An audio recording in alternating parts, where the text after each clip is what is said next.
Hey, Book Sleuths. I'm Frida. And I'm Kasey.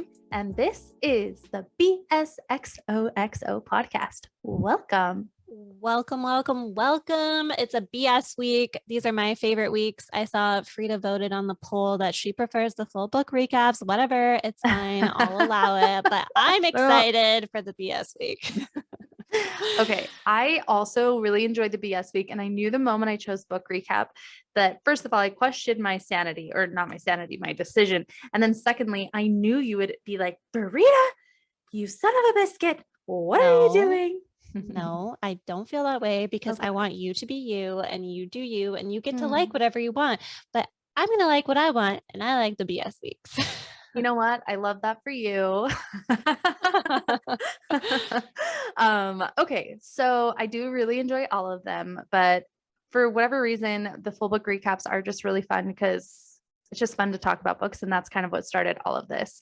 But I am starting to really love the BS weeks. I have learned from myself that I'm starting to get this special place in my heart for these BS weeks, and I definitely think that they're going to become my favorite.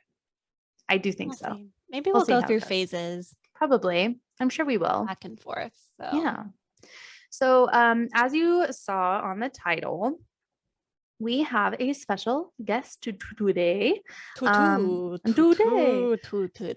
Oh, so you may and may not have heard of her. Her name is Chelsea Banning, and I found her because my lovely friend Amanda had tagged me in this book tea. And at first, I thought, oh, this will be perfect. I can use it for our book tea segment. And then I thought, you know what? Let me reach out to her and actually see if she would want to come on the podcast. And she said yes. So this woman had written a new book. It was released August of 2022, and it's called Of Crowns and Legends. And she had a book signing and only 2 people showed up, and she was so sad, so distraught. So the next day she took to Twitter and she said, nobody came, or well, she didn't say that. She said, I'm really sad. 2 people showed up and I'm really upset about it, is what she said. Not verbatim. That's what she said. And so she puts her phone down. Several hours later, I think she probably went to work. And so it's now 6 or 7 p.m. Her tweet blew the fuck up. So she had tons and tons of people retweeting it, lots of famous people, lots of famous authors, including the one and only Stephen King. And he was like, y'all better show up to her next signing or else. And then several other famous authors showed up to say, you know what, you should have seen my book signing. My first one had no signings, and, various things like that. So that was super cool. About a month later, she went on the Kelly Clarkson show, which we get to hear more about during our conversation with her today. It was a month later because I guess it just takes a lot of work to get onto the show. They're like, hey, come on our show. And she's like, okay. And they're like, halt, wait a whole month and then we'll have you on after you jump through hoops. Sounds like a good time. And then she has another book signing. Actually, well, it's already happened. It was on Saturday. And she tweeted about that again. And Stephen King's like, y'all better show up. And she says that she has a lot of people coming, which is exciting. So anyway, we get to talk to her today. Yeah, she said that she has people she knows that are flying from out of town. I think she said that there are council people coming. It's just wild. So we think that you guys will really enjoy our conversation with her. She gives a lot of good insight, what to expect if you're new in the industry. And even if you're not writing or whatever, I just feel like she's just really honest about how hard it is to start, and you don't get to start with all these people ready to support you. And it's just nice to see that if you are starting a business or starting out in any field, that people are being honest about how it goes at first, and you don't have a bazillion fans, and you're not successful right off the bat, and it's okay, just keep going. And I just feel like we all need a reminder that it's okay and just keep going if you like what you're doing. Yeah, super true. I mean, even with us on our podcast, we've started out and we did have a lot of supporters of our own personal clans. However, it's not like every single person is going to enjoy what we're doing. Like my mother-in-law won't listen to it because we swear too much. My husband doesn't listen to it because they're long as fuck and he doesn't care about books. Like, and that's okay. And so we also have to be aware, and I think this is true for her, and this is why she was really hesitant to post that tweet, is like she didn't want to feel like she's calling out any family or friends that didn't show up for her book signing. And so I mean I think it's okay as long as you're doing whatever it is you love. Just know that not everybody in your life is going to show up because maybe it's not their book of tea. Book of tea. Book of tea. It's Is not this the book of tea. Bruno We're not at book Dictionary. tea yet. Sorry, I jumped ahead. Anyway, it's not their cup of tea. Anyway, and that's okay. That doesn't mean they don't love you. That doesn't mean they don't support you. Maybe just they share with their friends.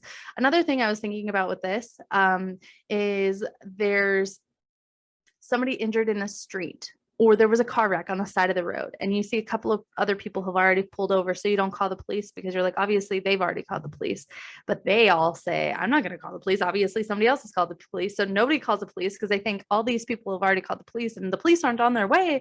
And so I feel like when you have events and stuff like that, people might be like, oh, you have a lot of people coming, so you don't need me because you already have a lot of people. And so I think that's the other thing too. And that's just how we are as social beings.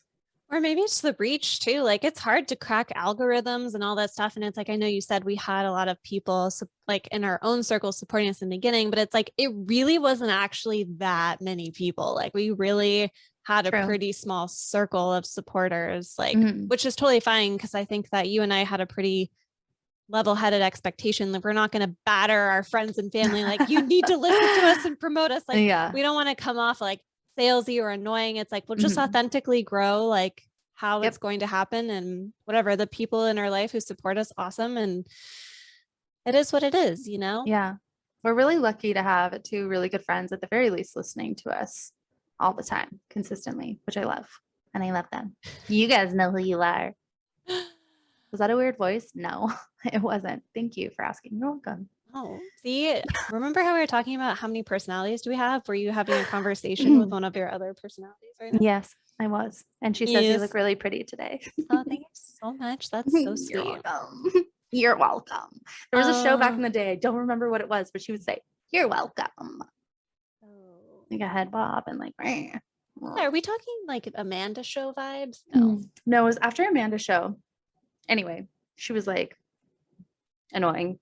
Anyway, what are you currently reading, Kasey? Okay, you guys, I just finished Tom Segura's audiobook. I'd like to play Alone, please. And I will say it was a really fun listen. What do I want to say about it? He had a lot of celebrity encounters. He's a huge comedian for you guys who do not know. And his wife, Christina Pashitsky, fucking hilarious. They have a really successful podcast also called Your Mom's House, YMH Studios. Joe Rogan and him are like good friends. He's been on Joe Rogan a lot, whatever. Anyways, he's his autobiography, I guess it's not really that. I don't know what they're calling them. It doesn't feel like that. It was like a memoir, maybe, whatever. They were like short essays of his life. Yeah, memoirs, right? Yeah, and it was super funny. He has two little boys, so he talks about the insanity of being a parent. And I really enjoyed it. It was a really good listen, and it was in his voice. And something that I relate to him with, that Adam, my fiance, he calls me a sadist, is Tom Segura was talking about how like he just finds other people like harming themselves like funny, and he's like not in like a gory way or like I didn't want to know that they were going to die or whatever. And so he's just talking about like the story, and he was like dying laughing, and I'm like, that's so fucking me. Like I always laugh at shit that's like inappropriate when people hurt themselves, but to be fair, I will like also laugh at myself if I like fall and harm myself. I don't know.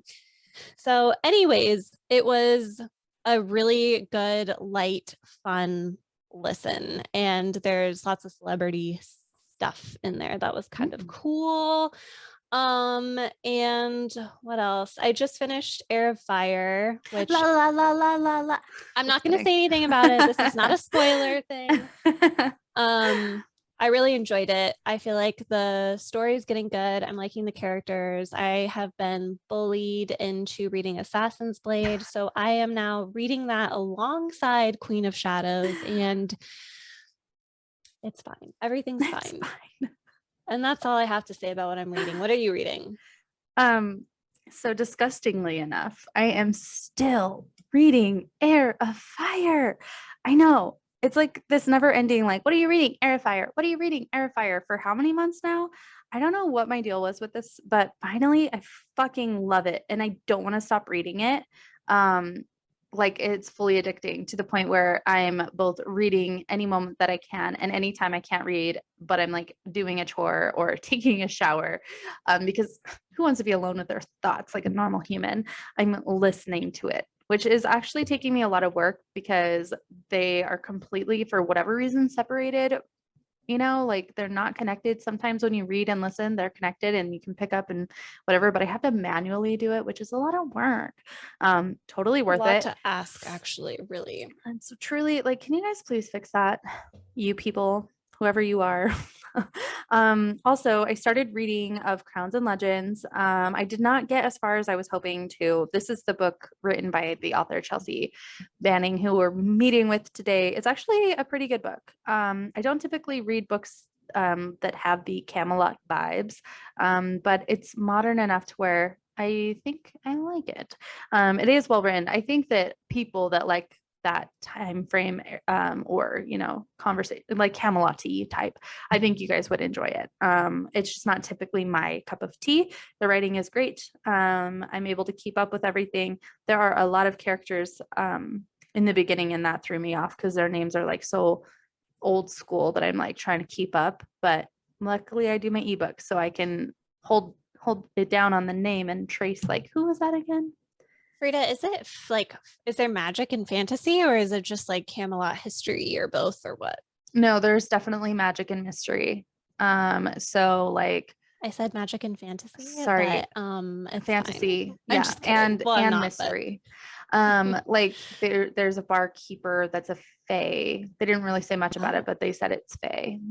There's Merlin, so there's magic.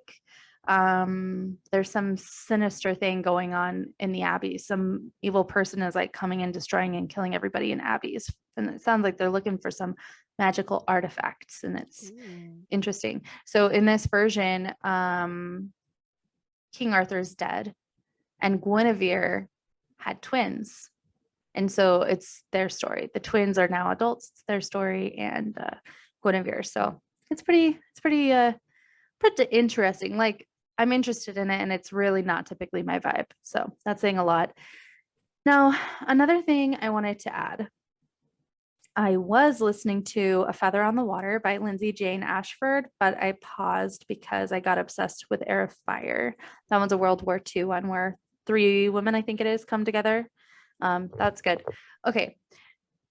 So Cain's Jawbone, we told you guys a few times that we were like, oh, we're going to read that really fast and we'll go over it. The ebook says it takes like an hour to read. Here's the deal. We need the fucking pages. I don't know who's reading this on ebook and like figuring anything out. I was reading it and I'm like, first of all, it's written in old English. And also, what? It doesn't even make sense. And then I learned that every single page is a different page to a different chapter. So you literally have to take the pages, figure it out, put it in order. There's a male narrator, there's a female narrator, and there's multiple different males, multiple different females. So you have to like actually figure out who goes with what, when, where, and the timeline and the order of the pages. So did not read it. I plan to get it printed out on large print for myself because I am visually impaired and I cannot do just the book, unfortunately. It'd be a lot cheaper and easier. And I think our plan at some point, eventually, we're going to take the pages out while we record with you and just lay them out and just try and figure it out like together. I have something to say about that because I've been watching TikToks I was trying to get an idea of like, how the fuck do you do this thing? Like, I'm not cheating. Well, first of all, I don't think you can really cheat anyways, because even still, I think only 4 or 5 people have ever solved it. So I'm not cheating. Right. I'm just trying to figure out how the fuck do you do this thing? And it's taking people months. Like they read the whole thing, but it's still taking them like months to figure it out. So I am wondering, Frida, maybe we can, because especially since we're going to have a YouTube channel now, you guys, brand new, maybe we can do like a YouTube video of like us trying to figure it out. And I mean, we'll cut out all the boring shit for you guys, but maybe they can hang out with us and try to, I don't know. I mean, we don't have to do that, but. No, I think that sounds really fun. Like a whole, I also am just like, history. It doesn't sound as fun to sit down and do it by myself. You know? Yeah, I do. It seems like it would be good to do together. And then we talked about, we'll lay them out, we'll talk about it, but then we'll also like do our own thing for a minute because we'll have to be able to concentrate and then come together and be like, did you know bananas are yellow? I did wonder too, because a few people do recommend read the whole thing front to back just so that you can orient yourself and then dig in. So we could also just plan to at least read or skim through most of it before we first meet. So then we can like talk about it and then come up with a plan. Yeah. And then having it on YouTube sounds freaking perfect because then you guys can do it with us. Well, kind of. I mean, we'll do it and then you'll do it or watch it. Anyway, I digress. Okay. So are you having a good time now with Air Fire?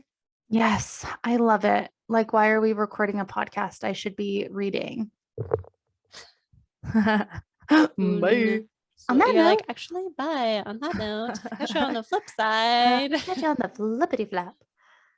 Yeah, I love it. I don't want to stop reading it. I was really like jealous that you finish it and are on to Queen of Shadows. I'm like, no, but now that you're reading Assassin's Blade 2, which I did read also before I even started, I feel better because that means I'll catch up to you. Yeah, you will definitely catch up, especially because next week is going to be an insane week. I don't know how much reading I'm really going to get done. So you're not probably only going to catch up. You will probably be like, bye, bitch. See you later. I'm in the fast lane. How's it feel now to be behind? It fucking sucks, doesn't it? Yeah, you've always been ahead of me on like all of the series, mainly because you are the one that introduced me to the series. No. You read It Ends With Us first, so I was like in the dark on that. That doesn't count. In my mind, I was thinking A Court of Thorns and Roses, Crescent City, Zodiac Academy. Okay, fine. Okay, so I guess it's time to spill the tea.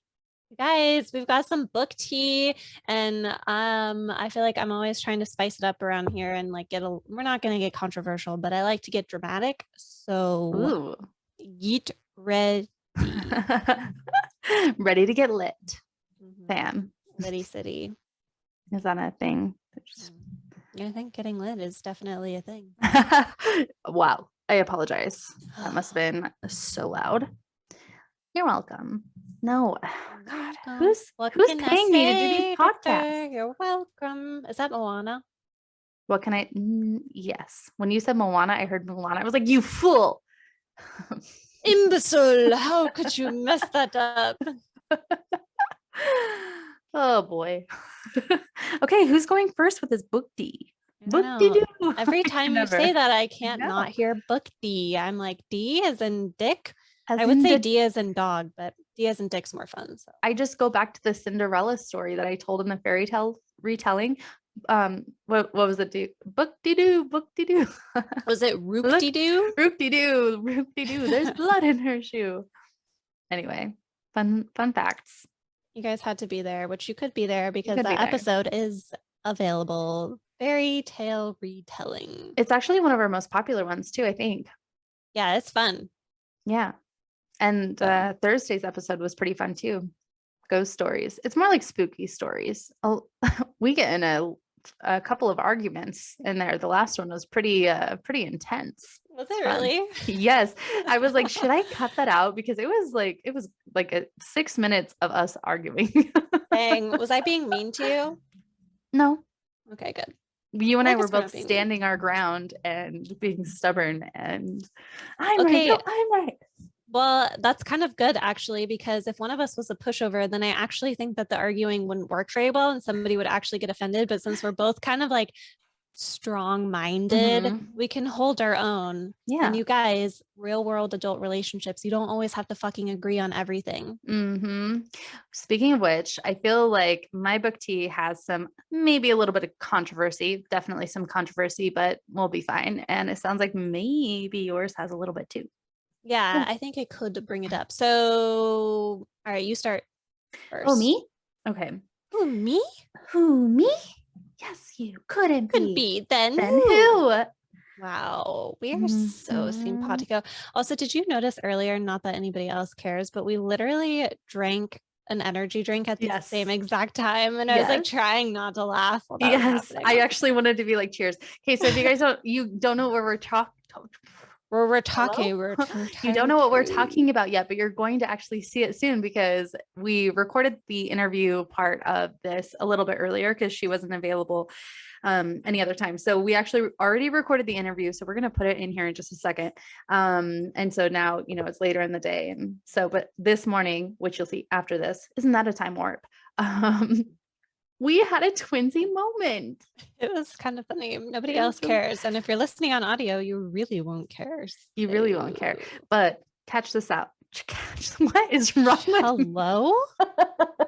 I swear Okay. this is every single episode and it is like out of control. One day when we get like really famous, I'm gonna have memes made of me. They're gonna call it, I don't know, whatever they're gonna call it, and it's gonna be embarrassing. They might not, whoever they are, they might not. Frida-isms. Frida-isms. The Love Frida that. dictionary. Anyway, book tea. Should we start with the exciting one or the controversial one? Oh, there's an Mm, I don't know. Dealer's choice. no. Dealer's choice. Choose A or B. B. Okay. Controversial goes first. My Okay. favorite. Colleen Hoover. Oh, I think I know what you're gonna say. I think you do now. Colleen Hoover came up with a coloring book for It Ends With Us. And I was actually excited about it. I was like, oh, fuck yeah, coloring book. People freaked the fuck out. They were like, you're glorifying abuse. I didn't even think of it that way, also. But they were like freaking out. You're glorifying abuse. How dare you? We hate you. We're boycotting Colleen Hoover. She is now canceled. We're canceling the fuck out of Colleen, which, by the way, luckily, so many people love her books that she is impossible to cancel right now. Thank God. But people freaked out about it because they were really upset about her glorifying domestic abuse. And then they started talking about the book itself. It Ends With Us is glorifying domestic abuse, when in fact, which we've done a full book recap on it, when in fact, this book is talking about a woman in the midst of abuse and overcoming the abuse. So I don't find that to be glorifying, in my opinion. Unfortunately, she ended up pulling the coloring book because people's backlash was so intense. And I really, really, really think it was unwarranted. Like, what do you think that we were going to be coloring a picture of Lily at the bottom of the stairs? Like, No. honestly, it probably was going to be of like her flower shop and like, baking cookies and like all of the precious moments that make us feel so good about the story. Do you know, hot take, what's not glorifying abuse is, yeah, first of all, if you read the story, that's not what it is at all. It's literally about Lily breaking that familial cycle that people get stuck in. So how cool would it be to have a coloring book, not of the abusive moments, but like of the strength that she represents and like all of the good pieces? Because it's like people just hear abuse and they like want to shut down and think it's fractured and dark and like, don't put that out there. But it's like, but I mean, the things that grow out of that darkness like should be celebrated. Mhm. And I just think it's silly to have thought that that was Mhm. inappropriate, because I just think the intention was not for it to be inappropriate. Like I can see how like maybe I don't agree for sure, but Right. I can see how like maybe an abusive tale is like doing a coloring book maybe is not the right choice. But I also think it's totally fine at the same time. Like personally, I think it's fine. I could see how it might not feel like an appropriate choice, but I don't think we need to cancel her. And I think she should still go through with it. And whoever wants to fucking buy it, they should buy it. And also, unless you've experienced abuse, like, how do you not know that somebody else might not find that book like helpful or healing for them? I don't know. Well, it's true. And I there are reviews that people specifically say that it helped them so much. And so it is annoying. People were going off on how the book cover of It Ends With Us is so deceiving because it's pink and flowery. And I'm like, you son of a bitches. I'm being very upset about it. This is what I mean. Controversial. It's a pink and flowery because she just broke a cycle, which is freaking awesome. Anyway, should be celebrated. It should be celebrated. And honestly, like the whole coloring book thing and canceling it kind of reminds me of our banned books episode, because I probably would have bought one of those coloring books. I also wasn't taking it there mentally where I was like, oh my gosh, she's glorifying her, she's monetizing, she's trying to make money off women that are abused. Like, I didn't take it there at all. There was not a moment in my mind that I thought of that. And so for me, had I not read all of these nasty like reviews and where people are like really upset about it, I probably would have bought one. And now I don't get to. And arguably, it could be more offensive to decide for somebody else that they people who have been abused can't handle a coloring book. Like, you just took that choice away from somebody, one, who has gone through abuse, and two, you are kind of saying that they are fragile and like they can't handle this and this is insensitive to them. But it's like, did you ask?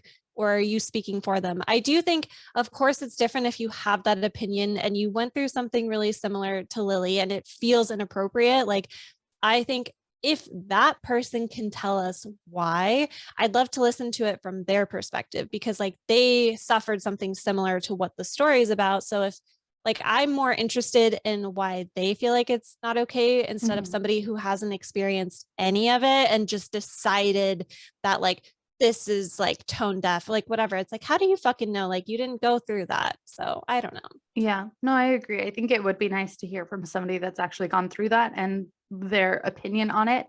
I am interested in also like how it blew up. Like, why was this such a big deal for people? I guess Bookstagram, Book Talk, all of that stuff. That's why. But still, I'm like, really? Let's find out what other coloring books exist. Like, truly. Aren't there true crime coloring books? Probably. Like, does Morbid have a coloring book? You know what I mean, though? Yeah.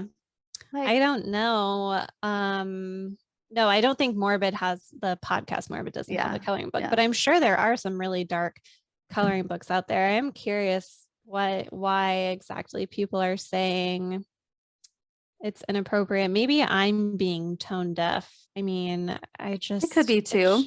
It just sounds a little silly.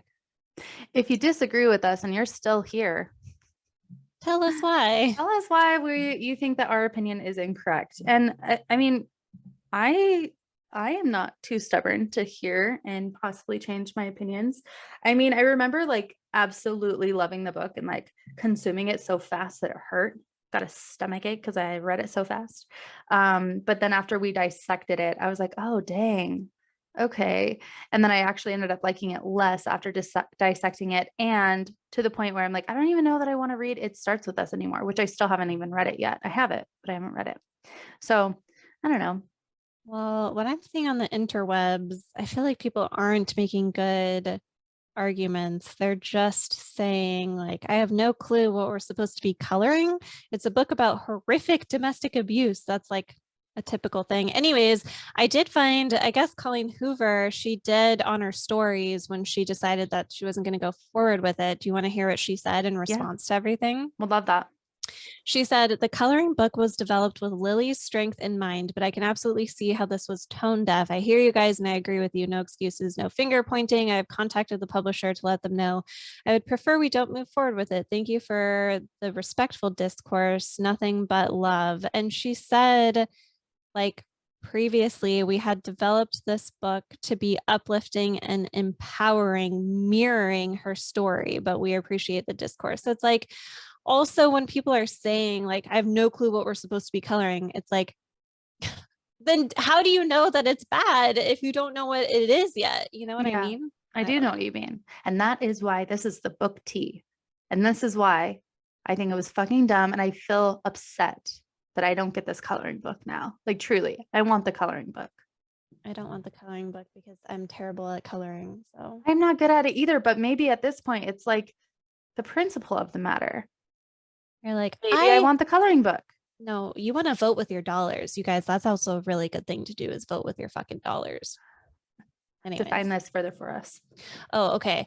Well, a lot of people get really frustrated with things, like how things go in life, and like sometimes like feeling like you're voting on a federal level, it feels like your vote sometimes doesn't make a difference. However, if you vote with your money, you are deciding exactly what your money is supporting. So if there are like things that you don't like, then you don't give those things money. And then there's things that you want to see more of, you support those things. Anyways, it's just called voting with your dollars. Oh, I like that. I've never heard of that before, and it makes so much sense. Sorry, I got an eye itch, and therefore even my mouth goes wonky because I'm like, Speaking of mouth going wonky, when you do your mascara, do you have your mouth open or closed? I don't. Let's practice. Probably a little open, but I remember that being a conscious decision for me too. Like that was a highlight of me being like, not a highlight. I just remember that being a thing that everybody talked about, and so I tried to not do that. But girl, when I was in beauty school, which I'm a beauty school dropout with hair, I did end up getting my nail license. But when I was in hair school, every single time I snipped those scissors, my mouth opened and closed. I was helping the scissors cut, and I had no idea I was doing it. Cameron came in for a haircut from me, and he was like, "Oh, I'm glad your mouth is helping the scissors." And I was like, "What are you talking about?" And he pointed it out to me, and then I fucking dropped out. This is not for me. So funny. Okay, and you and I are the exact same. That's hilarious. Because I asked about that because I remember I think I was like 15, and I probably read in like J14 or something that like fun fact, it was probably like 90% of people when they do mascara, they can't do it with their mouth closed. And I like had read it somewhere, and I was like, the fuck I'm gonna make sure that my mouth is clamped shut. And I still like think about that to this day. And I remember even like when I was doing my makeup with my friends, their mouths were open, and I'm like, see, this is my ego complex and my personality complex, because I'm like, see, I'm an individual. Your guys' mouths are open. It might feel more natural, but I'm gonna make sure mine's fucking shut. I'm not a sheep. This is why you're like, I will not read Assassin's Blade, you fucking bitches telling me what to do. And now you're like, I bullied into reading it. I am a huge brat. So. You're so fun though. Look at me, like I didn't even deny it. I'm like, but you're so fun. No, don't deny it. I feel like it's worse if you don't recognize it. Like I feel like I would annoy myself if I'm going to pretend that I'm not like that, but act like that. That's like super fucking annoying. That would be well, that's actually one thing that really annoyed me when I was super overweight, which I am still actually overweight a little bit.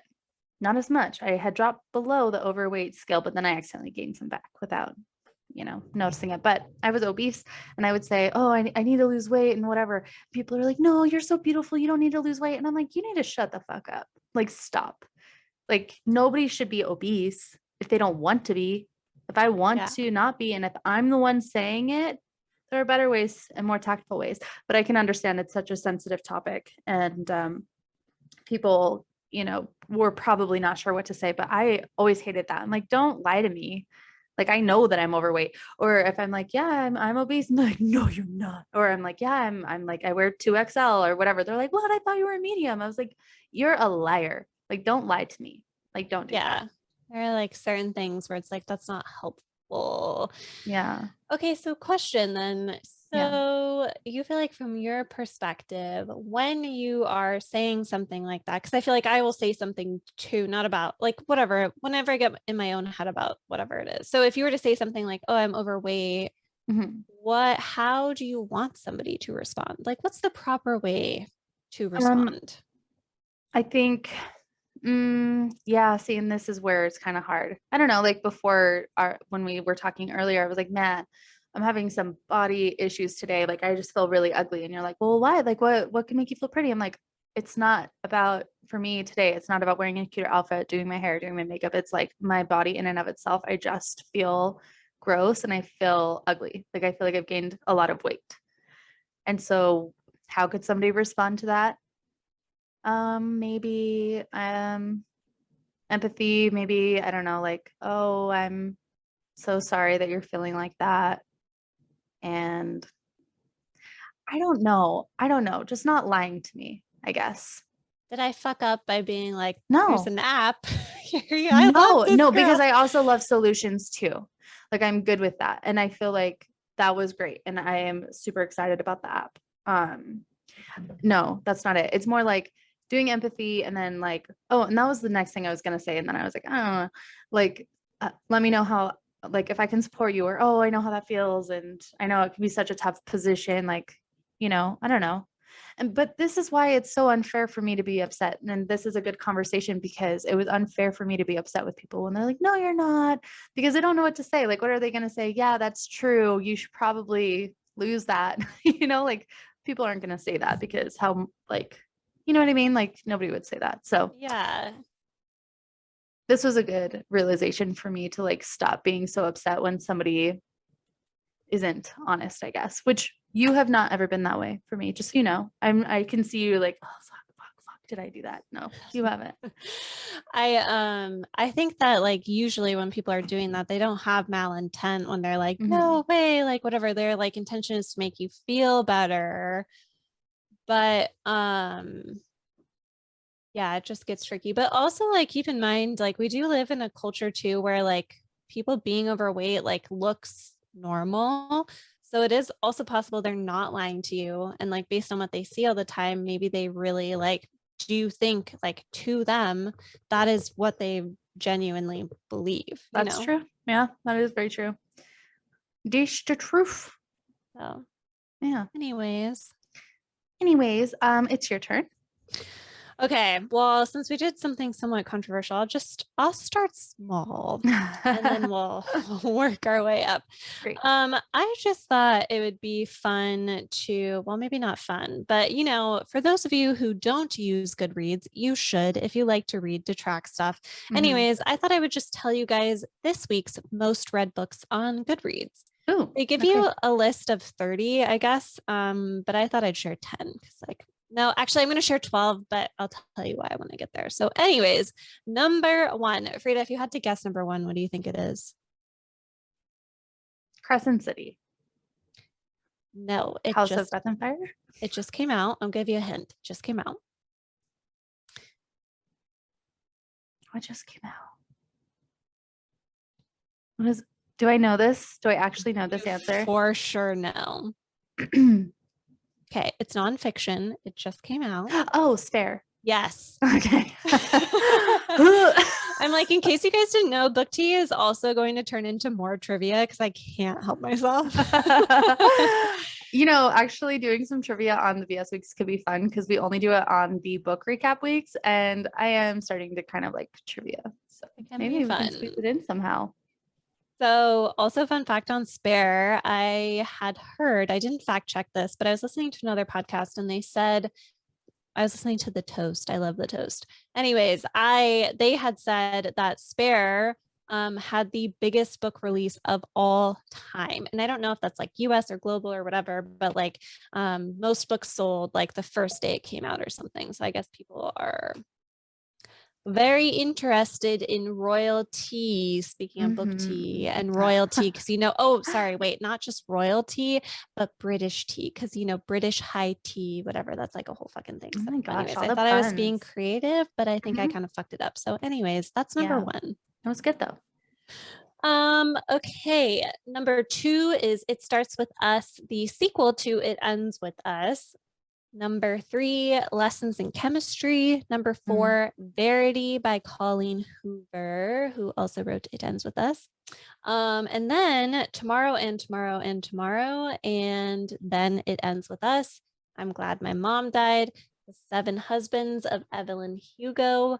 The Perfect Marriage. Book Lovers.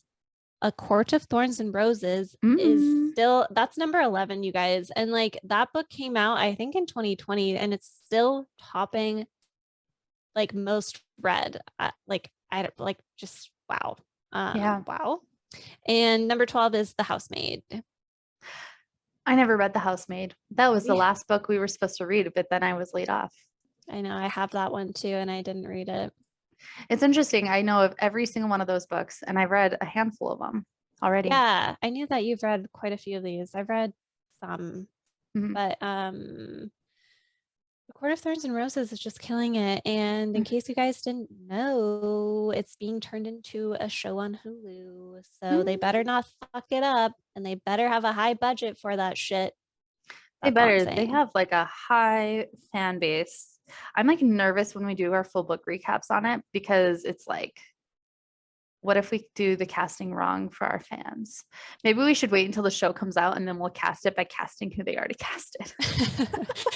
Yeah, you guys were feeling, I don't know. And plus, like it has been a while since we've read it. So I just Mhm. wonder if we should wait until a new one comes out or something. I think so because I'm gonna want the refresher again anyway when we get closer. Same with Crescent City. Like it's like a lot of the details I'm not clear on. And like that stuff blowing up with Amron right now. And so I'm like, oh shit, I don't remember a lot of this stuff. That could have been good book tea, man. The Amron thing. Oh yeah, that would be interesting. On the Court of Thorns and Roses now, maybe what we do, so we don't, because there are a lot of books and it's been a while. Maybe when the new book comes out, we can just do a review for everyone because everyone will have been in the same boat because she hasn't had a book release. By the time she has another one, it will have been over a year. So we should just do a review of all of them for whatever one she does next, and then we can do the new one too. Yeah, I like that idea. So just do all 5 in one podcast and Yeah, then but do the 6th in a singular. But allegedly Crescent City 3 is coming out before Court of Thorns and Roses 5. So that means we'll be reviewing Crescent City first. Which also, never mind. I don't want to spoil it. No, just say spoiler alert. Okay. Spoiler alert of A Court of Thorns and Roses in Crescent City. On topic, spoiler alert. All right. Crescent City book 3 is probably also kind of a little bit of a Court of Thorns and Roses vibe too, right? It is. And I would imagine, well, it has to be because she's our MC, Bryce. She's fucking there. So I think that's also probably why Crescent City 3 is coming out first, because it wouldn't make sense to do A Court of Thorns and Roses while Bryce is still there. Like, I feel like they've probably got to wrap up that mingling somehow before she can write 5. You know what I mean? Like, I don't know. I'm just speculating, but in my head, since Bryce is there from the Crescent City perspective, it makes sense to like finish that first. Man, what a time warp for the author to write all of this at once. She did that with Throne of Glass too. She wrote Throne of Glass, and then for the last few books, she was writing A Court of Thorns and Roses simultaneously, and then she finished Throne of Glass, and then she was working on A Court of Thorns and Roses. There was already like a couple of those books out, and then she started Crescent City at the same time. So maybe that's just how her brain works. Like maybe she has to go back and forth. And I mean, they all are in the same universe, like they're all connected. So I don't know, maybe it helps her draw the parallels where she's like, okay, I know I'm going to want them to connect. So it helps her tie it in. I don't know. Yeah. Is she crazy? She's talented. Wild. I always wonder, like, when the fans are getting wild and we love it so much, if she ever feels like that pressure of like, oh, I hope I don't fuck it up, because we are all so goddamn invested, and like we got investigator hats on trying to figure out who Amron is. We're like, she's the Asteri, she's a Old Testament archangel, like she's a dragon, she's a vampire, she's, I don't know, like, you know. So anyhoozle, so excited for those books. So I suggest that we do the same thing with Crescent City, go over books 1 and 2 in one, and then do the third one on its own. So whichever book she releases first is the order in which we will publish these. So stand by, we'll let you know. Yeah, we'll do a review and a casting, because I feel like, so if A Court of Thorns and Roses, the TV show, is a success, then and it goes on for a while, then I mean, it's going to intertwine with Crescent City then too. Yeah. So we'll get both. I don't know. I guess we'll see what happens. We better get both. Up, so I need it all. Okay, what's your next? Me. Okay, so Stacey McEwen, who is on Instagram at Stay Space, I think is what her handle is. She's like a popular bookstagrammer, TikToker. She's so funny. She just announced that her second book, Chasm, is coming out in September. It's available for pre-order right now, and I think she even said has 25% off. Ooh, when does think it come so. out? What's the release? She said it's in September. Okay, so I'm Okay. gonna pull it up because I actually saw that she was releasing something, and then somebody else, oh, it was Holly Black also was releasing something. Oh, And well, so that's why I was Stolen like, Air. Oh, maybe the second one, Stolen Air 2. I don't. yeah. Okay. So that's why I was like, let me just double check the 25% off was Stace. Yeah, so it's Stace Book Space. That's her handle. And anyway, yeah. Book 2 is available for pre-order. Barnes & Noble currently have a 25% off pre-order sale, and you can order Chasm Book 2 of the Glacian trilogy before its release in September. Nice. The cover reveal is on its way. So, yeah, I'm pretty excited about that. And also, this is another one of those, like, is it fine if I spill this April? So Yeah. April, Stacy is going to be coming on our podcast for a conversation. Really fucking excited. I'm so excited to have her. I mean, unless something happens and it doesn't happen, but I don't see why it wouldn't happen. She was like, "Oh my God, you guys are so famous. Let me come on." And I was like, "I know, you're welcome." You guys, if you're not catching on, Frida loves to be famous. It's her favorite It's thing. my favorite. Well, and then it's funny because like I would never want to be so famous because like how movie stars are and singers are, because that just seems like a horrible life. But I do like to say that I'm famous and stuff because I think it's fun.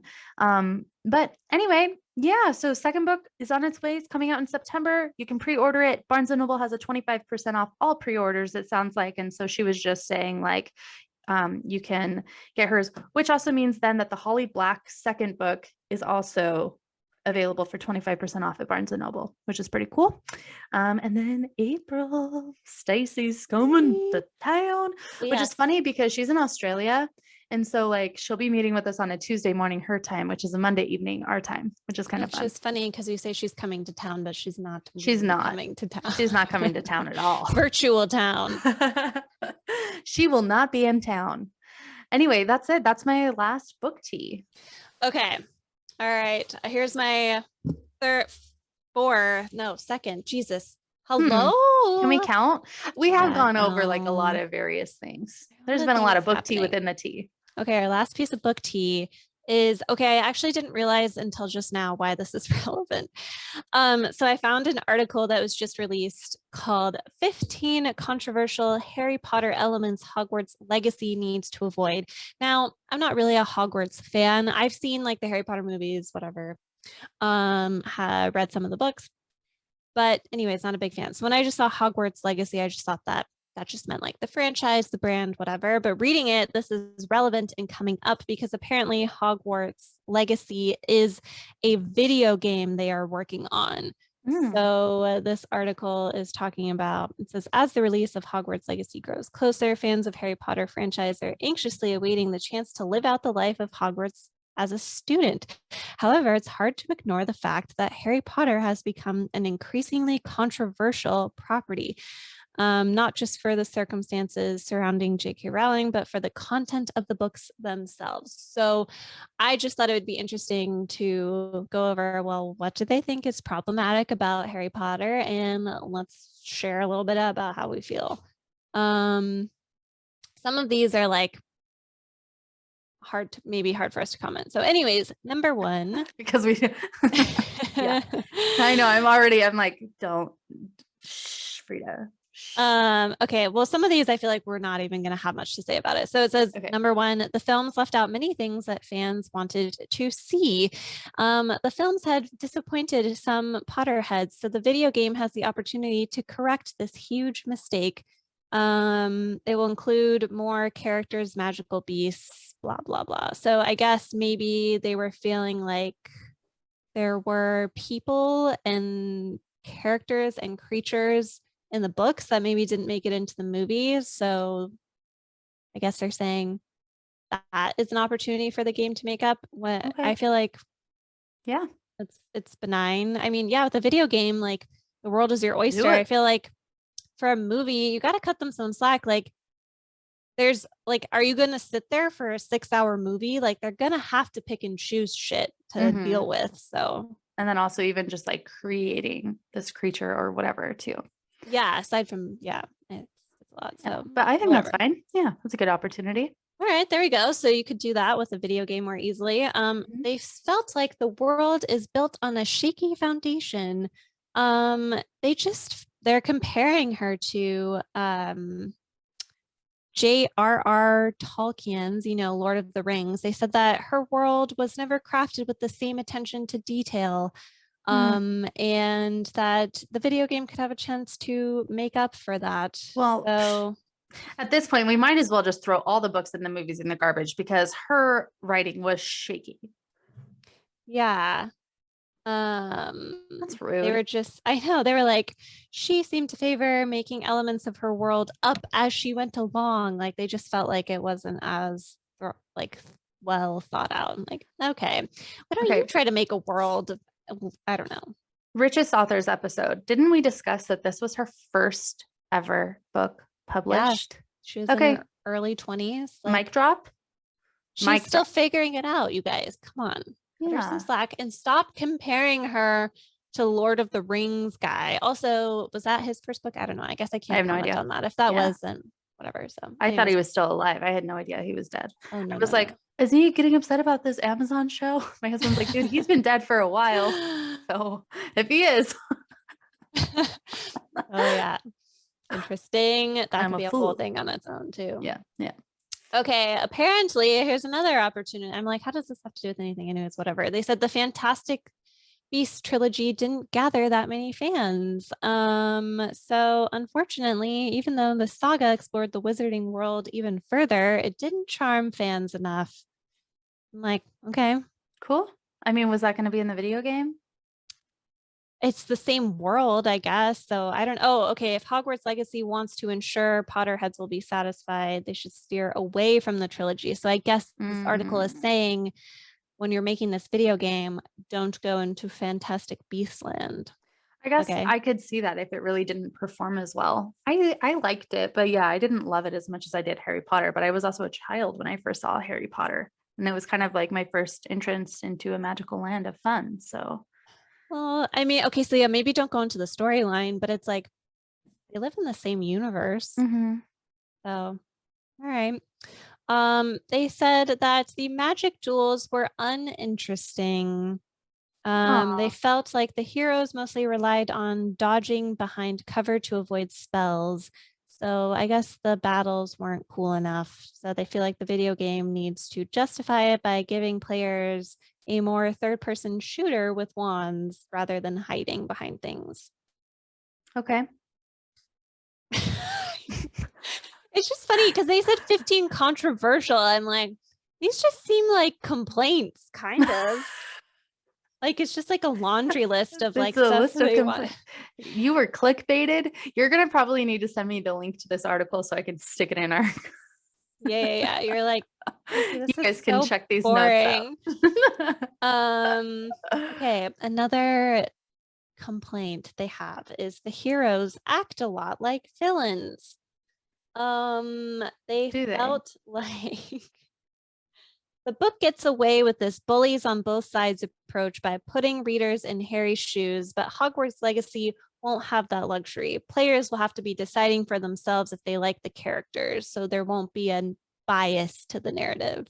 Thoughts, feelings? Heroes act a lot like villains. Did they? I'm sorry. I Oh, think okay. the issue is they were multidimensional. So they gave an example. This is a Okay. classic example. They said, like, okay, the heroes acting like villains. Hagrid disfigured Harry's 11-year-old cousin. Like when he went to come pick up Harry and he Yeah. like gave him a pig's tail. Yeah. We call that justice. We call that justice. Also, it was temporary. I'm pretty sure in the other films Um, he didn't still have that pig's yeah, tail. he didn't. So I feel like maybe it depends on what this game is like. Like if it's a storyline, um, anybody that's playing this game has probably seen the movies or read the books. Anyway, if it's like a Call of Duty type game where it's not, well, I guess I just imagine Call of Duty Live where they don't have like a story, but I think there is a story with the story line. I think I he's don't just play going to be video a games as much anyway. student at Hogwarts. But can we I talk mean, about, is Hagrid really a villain for he's not a giving his villain. bratty ass No, cousin? I mean, okay, so we are not saying that like you should abuse children. That's no, not the takeaway here. But I don't think that Hagrid's a villain because he gave him a tail for a second for eating Harry's fucking cake. Like, no. I don't know. Yeah, Is part of Harry me a is villain for laughing when the glass broke and dude fell into the snake pen? Thanks. They also said that Fred and George Weasley nearly killed a rival Quidditch player, and that makes them villains. Okay. Well, okay. But it's But sports, you guys. Like they're on. also, they're multidimensional people. So they the heroes? Like who the fuck decided to call them hero? Did our author say they were heroes or are we just reading their story? They're just the MCs. Okay. So unfortunately they're not heroes. Let's move on. Stupid. Who Well, wrote and this it's like, article? why would a story be interesting if nobody's a villain? Like you have Right. to like have an antagonist and a protagonist. That's what makes it interesting. And then that's Yeah. fine. Like if you want to, it's like, you know how like Disney is now doing a little bit of like redemption, like with Maleficent, you get to like see her side. And then you're Mhm. like, oh, you know what? Like she's not as fucked up as we thought. You know what I mean? But that's like, we're not seeing it. We can't see everyone's side all at once. It would just make the book like, what's the point of this? Like, it's Mhm. fun to get to take on, like, okay, so let's go back to Sleeping Beauty for a second to see it from Aurora's perspective and like experience it through her eyes. And then it was also fun to watch Maleficent and like Mhm. see how she feels and see how complicated she is. Like, we can have both, and there can be a bias and a perspective, and everyone can be fine, and you can still learn that like that doesn't mean there's not another side. Like I think we're all rational enough to know there's another side. I Yeah. don't know. No, for sure. Anyways, seems a little silly if you ask me. The next issue is stereotyping kids according to their house isn't going to cut it anymore. Listeners, I think I lost my eyes in the back of my head. Dividing kids into brave, cunning, smart, and kind is just inappropriate. That's actually not what they did at all. They literally have different house names. Nobody said this is the smart one. I mean, they get reputations, but that's not what happened. I don't know. Let's just move past that one too. This whole article is actually kind of pissing me off. No, we're not just moving past it. What's pissing you off? Let's hear it. No, it's just annoying. It feels very PC, probably. Yeah. Well, and it's like, why can't we have different houses? We're all What's different the people. problem? That's the problem, Casey. Well, That's it's the like, problem. They I want us all to mean, be the same, right? what is wrong? It's like, okay, you have different circles of different people in your life for different reasons. And Mhm. like, it's okay. Like, I think it's important that like you can have, let's say for like kids, they have different learning abilities or different strengths. So they might do better with people who have those similar learning styles, learning strengths. I'm not saying that's all it was for Hogwarts. Like there are a lot of things, but similar temperament, like all of that stuff, them being together, I don't think is problematic. I think it's actually great to recognize differences. And hey, guess what? When they like go to school together, they can all learn to coexist. Like it's not bad to think that we're different. I think it's actually more dangerous to think we're all the same because that's a lie. Mhm. And like I can't thrive probably the same way that you can, like in a learning environment. Like, for example, we've talked about this before. You're a better listener than I am. Like for audio, like audio works really well for you because like you like to visualize things in your head. And like Yeah. audio for me is really fucking hard. And like for me to pretend that like I'm the exact same as you, like doesn't serve me at all. Yeah, not at all. Okay, question. Okay. In the article, why does this author say it's not going to cut it? So he just says, when Harry Potter fans became a phenomenon all over the world, they were eager to know which would be their house. However, as the series ages, the arbitrary classification feels more and more unfair every time. Dividing kids into brave, cunning, smart, and kind is quite deterministic. That's what they said. What I'm getting from this article, what is this video game called again? Hogwarts Legacy. Okay, cool. What I'm getting from this article is they don't want Hogwarts Legacy, period. What they're asking for is not Hogwarts Legacy. What they're asking for is a rewrite of Harry Potter and the Hogwarts World and what actually happened. We're not going to rewrite history, people. And how many people still love the houses? Every time we're on Bookstagram, I always see an account that says which house they are in. People love it. Let's not ban shit just because you have this opinion that everybody needs to be the same. Also, is it because people need to be more multidimensional? Because if that's the case, your original comment about the heroes being villains, mic drop again for Frida. Boom, bitches. Okay, but let's also go back to our other point too about perspective.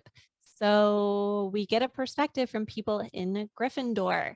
You know, if we get a perspective from somebody else, I think that the idea of the house would change. And I probably would have to redo it again, and I don't know, whatever. I've taken one of those like, which houses would you be in?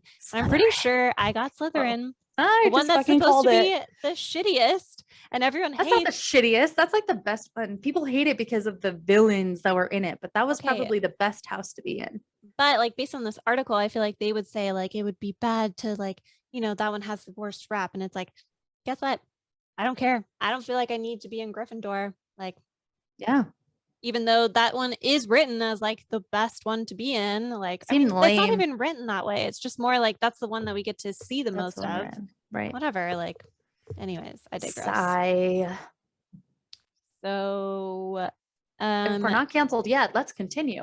the next critique controversy is the magic system seems made up on the spot. Oh my Okay. God. We're nitpicking now. We're nitpicking. Okay, like literally, this is controversial because you're literally just saying you don't like the goddamn book. Then don't fucking read it. Don't play the game. This isn't controversial. This is just you complaining about not liking certain things in the damn book. I'm getting mad. So Hogwarts Legacy, they said, needs to be a little bit more firm with its rules for their magic system. Okay.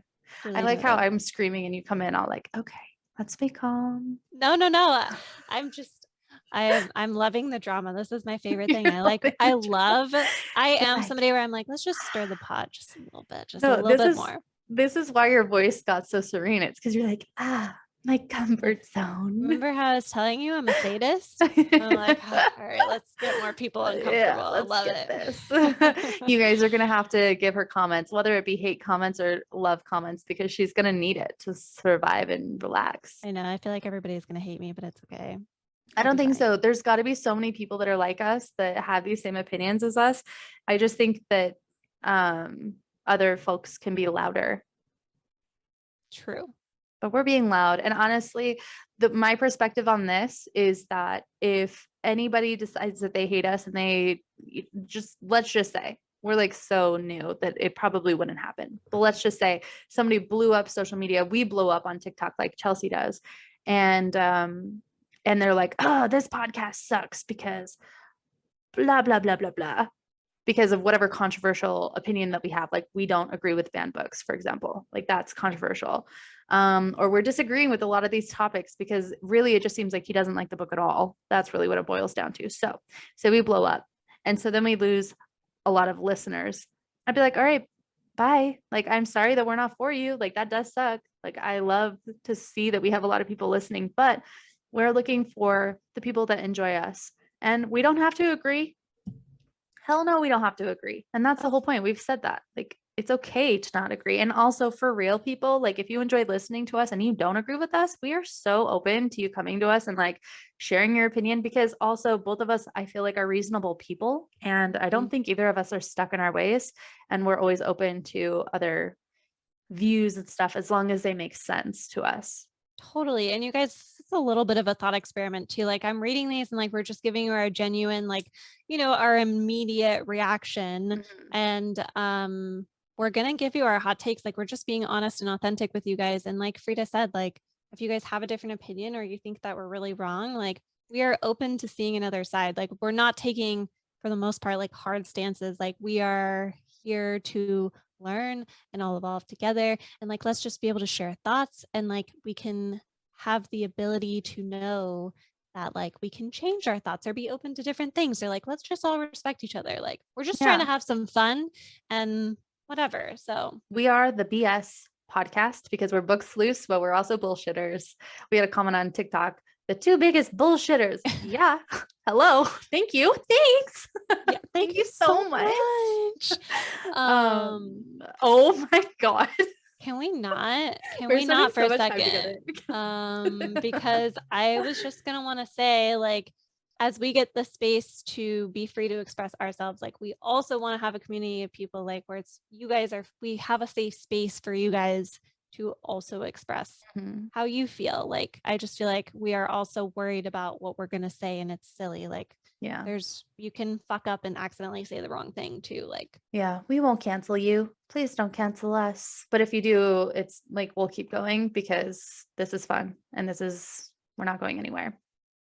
Oh yeah, Frida, I feel like you're gonna have some feels about this next one. Okay. You ready for it? Yeah. Okay. Hit me. Love potions are incredibly problematic. They're so problematic. Let's hear why. Okay.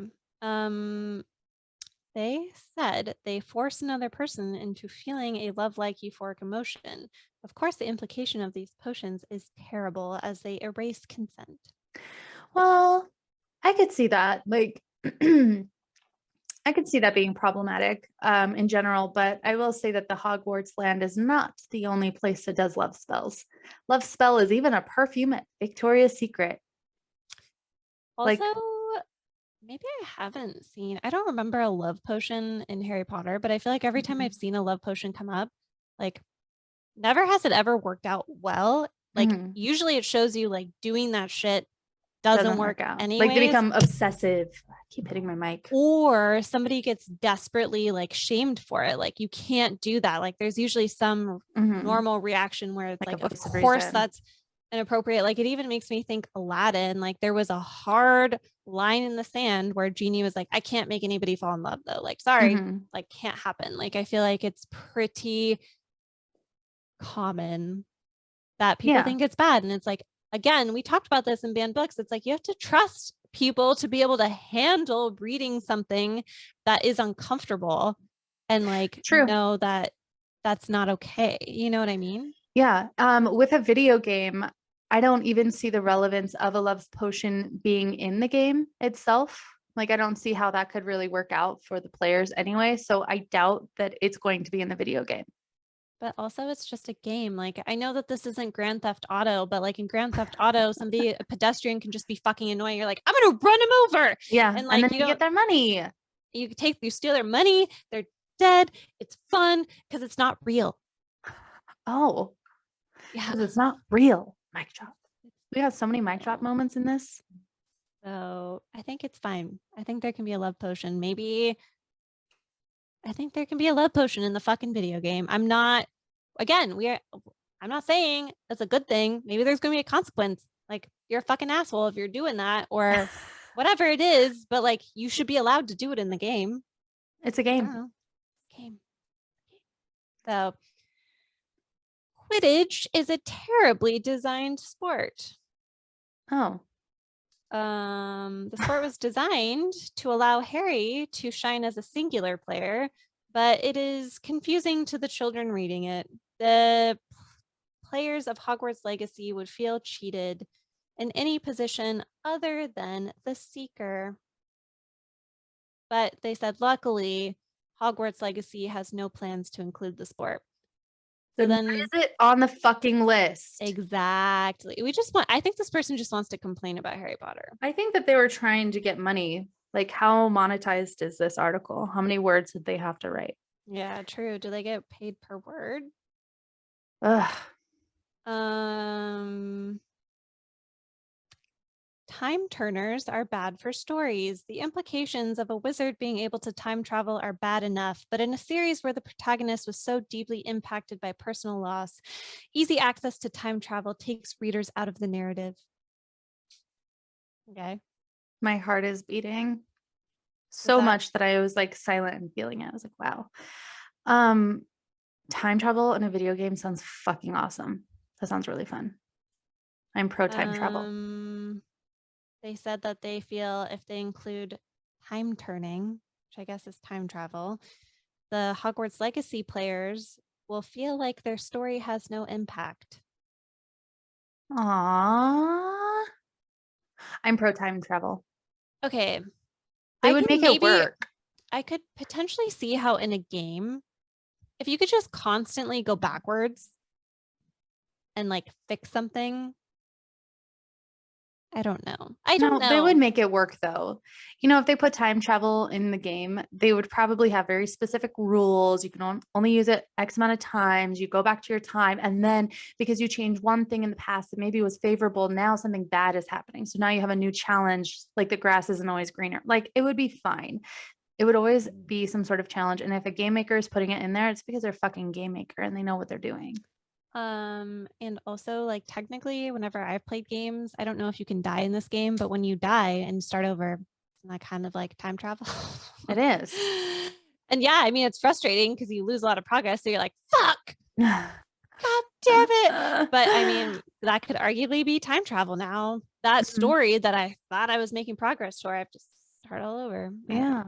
Anyways, I don't know if I care enough about that one though. Slytherin children are all evil jerks or both.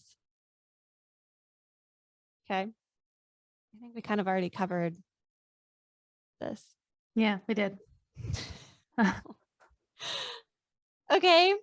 They just contradict themselves a lot. Sorry, just okay. Continue. No. Let's hear it. That's all I had to say. He just contradicts himself, I think, several times. Yeah. Like it just doesn't cut it to put people in houses. All Slytherin kids are jerks or they're evil. But it doesn't cut it to put people in houses. So well, and the author of this article says that they'll have to fix the flatly unpleasant depiction of the house from the books.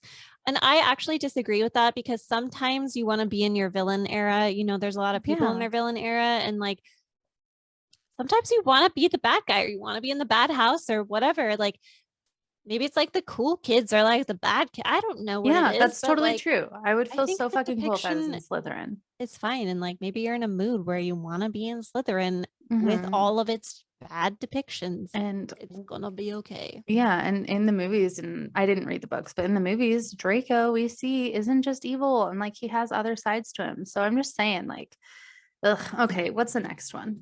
Also, you guys, they're not real people. So who cares if like it's a fictional house? Why can't it be bad? Are we not allowed to have bad guys at all anymore? Like are villains not allowed? I just don't understand. According to Charlie, it's just not very nice. She's like, 3. Should bad guy in this movie? I'm just waiting for this article to be like, you know, Voldemort was actually a really good person. And like he was just, it wasn't his fault, you know, like it was from childhood trauma or something that he had to act that way. And we need to like, you know, instead of like punish him, we need to hold his hand and make him understand his feelings. I just think that a murderer is going to murder and they need to be punished for being a murderer. And then it's also fascinating to learn their why behind why they did it, not to justify it and say it's okay, but to understand the thought process behind why they did what they did so you can understand them better. Never, ever does it make it okay or justifiable. Yeah. And I don't know that always a murderer is going to be a murderer. Like I do think, well, first of all, this is a fictional person. So he was going to be a murderer because he was written that way. But I do think there are life things that probably lead up to that point. Like I'm sure there were probably things that could have happened to maybe have prevented that. I mean, maybe not all the time, but I don't know that people are always born that way. No, I don't think so. But yeah, I agree with that for sure. The major villains are all one-dimensional. The one-dimensional depictions of bigotry often leave out the most insidious nature of real bigotry, Just because a character isn't trying to spearhead genocide doesn't mean they aren't dangerous or governed by unconscious prejudice. What do you think about that? I think that's just a word salad of trying to be as politically correct as possible. I'm like defining what is the definition of bigotry? They used it a lot. How do you spell bigotry? Jesus, bigotry? Big B- old tree. It's a big old tree. Bigotry. Oh, that was like way easy. And I was overcomplicating it. That's fun. Love that for me. Bigotry. Definition. Obstinate or unreasonable attachment to a belief, opinion, or faction, in particular prejudice against, sorry, I'll start over. Obstinate or unreasonable attachment to a belief, opinion, or faction, in particular prejudice against a person or people on the basis of their membership of a particular group. He's a bigot. This fucking article writer. No, you know what though? This is literally word salad to me. Like, I feel like they're just throwing in a bunch of words that make them sound like they're as PC and woke as possible. Can you just read it one more time? One-dimensional depictions of bigotry often leave out the most insidious nature of real bigotry. Just because a character isn't trying to spearhead genocide doesn't mean they aren't dangerous or governed by unconscious prejudice. Hogwarts Legacy should either provide a more nuanced depiction of this real-world issue or exchange Harry Potter's full-blood supremacists for something new. Okay. I think part of the problem is too, like, well, first of all, it's a fucking bunch of word salad. Like, I just feel like you're just trying to sound woke and whatever. Not one person, I'm sure, I would bet money, J.K. Rowling does not think it's good for somebody to be any type of supremacist. Like, I don't know. Are you skirting around like white supremacy, wizard supremacy? I know there's like a whole mudblood thing going on, but anyways, I'm sure she's not condoning supremacy. I think she's not helping. She's just pointing out challenging things that people go through in life. There are people who do think of themselves as better, or they're kind as better, or that whatever type of person they are is better. And like, that is a real world thing that happens. And no, that does not make them a good person and whatever, but like, that is life and that happens. So I don't know. Yeah, yeah. But again, I don't know Harry Potter well enough to know specifically what they're talking about, but they also didn't specify because again, I think it's word salad. Agreed. Goblins are an offensive stereotype. Oh my God, move on. I can't. I cannot. I just cannot. Jesus freaking Christ. All right, there are two more. Okay, we're getting a little bit hotter each time. Harry Potter suffers from a concerning lack of diversity. Well, probably because he lived under the fucking stairs his whole goddamn life. Well, they're not talking about Harry Potter. Like, they mean the whole world. Oh, okay. Well, there's not a that healthy could be true. There's not a healthy portrayal of. Okay. Okay.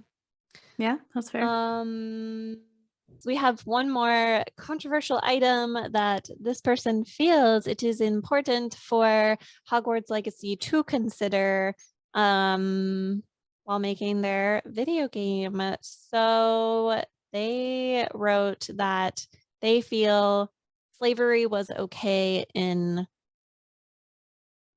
the Hogwarts universe and that them portraying slavery could be problematic and ruin the gaming experience for players.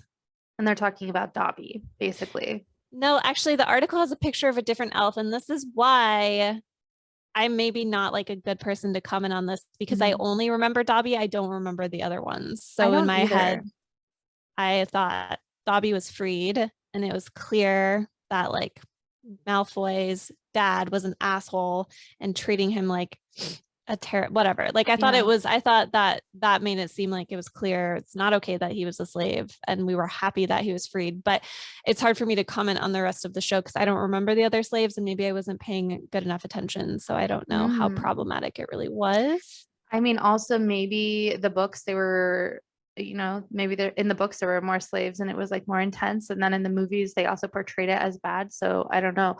Because I just remember Dobby being in Harry's room and he wasn't like the nicest to Dobby overall at first. Because he's like, get out of my room or be quiet, like keep it down. Da, da, da, da. Like I don't want to get in trouble. And then he ends up freeing Dobby. Spoiler alert. But yeah, I mean, aside from that, I don't remember any other slavery, but obviously I'm not cool with slavery either. Slavery is bad. I don't understand also where slavery would fit in a video game. So maybe it's okay. Yeah, I agree. Slavery is not great. Yes. I think this person just shouldn't play video games. Like, this is a fake world. Like, I don't think this person's cut out for video games. This is what I think, because I feel like I mean, I know that this is Harry Potter specifically, but there are so many games like Grand Theft Auto, whatever, and like people are doing horrible things in those video games. And that doesn't mean the creators are bad people or the people playing them are bad people. Like, sometimes it's a fake world. Like, I don't think that translates into saying that slavery is okay. It's just like how if you play Grand Theft Auto and you like run somebody over and you laugh about it, that doesn't mean that you're going to go out into the real world and think it's funny if somebody runs over a real human. Like, it's like, let's just like use our heads for a second and like think about it. Like, is this like really worth getting upset over? I mean, I don't know. Maybe it is, and maybe I'm wrong. And I think it also depends on the game rating. Like, is it rated MA for mature? Is it rated T for teen? Is it E for everyone? Like, I think those things like make a difference too. Well, I think that like this game has got to be rated either mature or teen because otherwise we're probably not going to have much of any of this stuff that he named in the game at all. Because if it's for everyone, it usually would mean it's okay for little kids to play it, right? Well, and it's kind of funny because you were right. Like, you brought up a good point about him contradicting himself, because he's saying that like the heroes were acting like villains by it, like attacking the other people, like being violent in Quidditch or whatever. But then he's also complaining that their magical duels aren't cool enough. They just end up hiding behind stuff. It's like, which do you want? Because for there to be a cool magical duel where you're not just hiding behind things, you have to attack each other. Yeah. So you know what I mean? Like, Yeah. I just don't think that this person should play video games. Like, Yeah. I don't, and I think that they just like felt like being nitpicky. Yeah. And I've decided they're annoying. They're annoying me. I decided that a while ago in the moments where I'm like, ah, sorry, that was loud. My bad. Well, thank you for the book tea. Very handy, very emotional vibes that I just went through. I think I spilled my tea everywhere. Spilled a lot of book tea. I spilled all the book tea. So without further ado, I guess we're gonna move on to the interview piece. And Chelsea is coming because I'm gonna paste the interview into this video. So she's coming to you. She's coming to you in 3, 2, 1. Ding. And now we have a lovely author friend with us. We're so excited. Do you want to introduce yourself, Chelsea? Hi, my name is Chelsea Banning, and I wrote a book that recently went viral on the internet. It's called Crown of Legends. Awesome. Crown of Legends. I have started the book. I have not been able to finish it yet because I have a toddler, and I thought I was a much faster reader than I actually am. It's kind of hateful to myself. Anyway, it is interesting, and I'm excited to finish it, and we will likely be talking about it a little bit. Awesome. Yeah, I was curious, how did it feel like having Stephen King like read your tweet and repost it? Like, did it make you anxious? Were you so excited? Like, what were all the feelings surrounding that? I feel like I had all of the feelings. Shock, disbelief. I cried a few times, definitely. My husband was really excited for Stephen King because he's his favorite author. But it still feels surreal. It still feels like I'm dreaming and that it hasn't happened. So I'm still trying to process. Yeah. Did you get to talk to him? Like, did you ever talk to him personally, or was it just like he's just retweeting your stuff and No, he's just retweeting. He does follow me though, so I have that. Aw, Yeah. that's big. Yeah, I was- I did get to speak with Joanne Harris, the author of Chocolate, and Bridget Kemmerer. They've been a big help with giving advice about agents and stuff like that. So they are super sweet. Yay. I love that.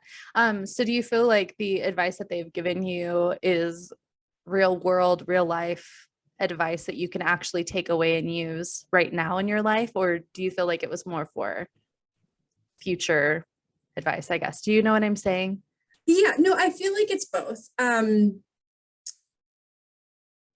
When I was looking for an agent, because I had so many foreign presses reach out and a bunch of agents reach out on my own and requests for translations, I was talking to them and I was like, I don't really think I personally can handle all of that. If I really want my book to go like international, I don't have the resources myself. So I started looking for an agent and they were really great with advice on like the ones that were kind of like just in it hoping to make a buck and the ones that were like really invested in my story. Mhm. So that's mostly what we've talked about so far. Because I don't want to like bug them, Totally get that. But Joanne Harris will usually comment a lot and she's so sweet. Like she's very sweet. And Bridget Kemmerer will sometimes tweet back and forth. So that's so fun. Yeah. I would feel so famous. I would say, I'm famous, Stephen King, and all of these other authors are reaching out to me and I am famous. So you were on the Kelly Clarkson show. How was that? Because also Kelly Clarkson, hello. It was so fun. It was a long process. One of her producers reached out to me in December and wanted to be on the show. And I had to like record a video, kind of like a pitch of my story. And then they went on like a few-week holiday break, so I had to wait. But it was a lot of fun. I spoke to a couple different producers who were so genuine and sweet and really seemed like excited and were so helpful with any of the questions that I had. And there was a lot of waiting during the time like of the filming. She doesn't, her show's not live, but it looks like it's like recorded live. Mhm. So it's pretty like, beginning to end, almost full through.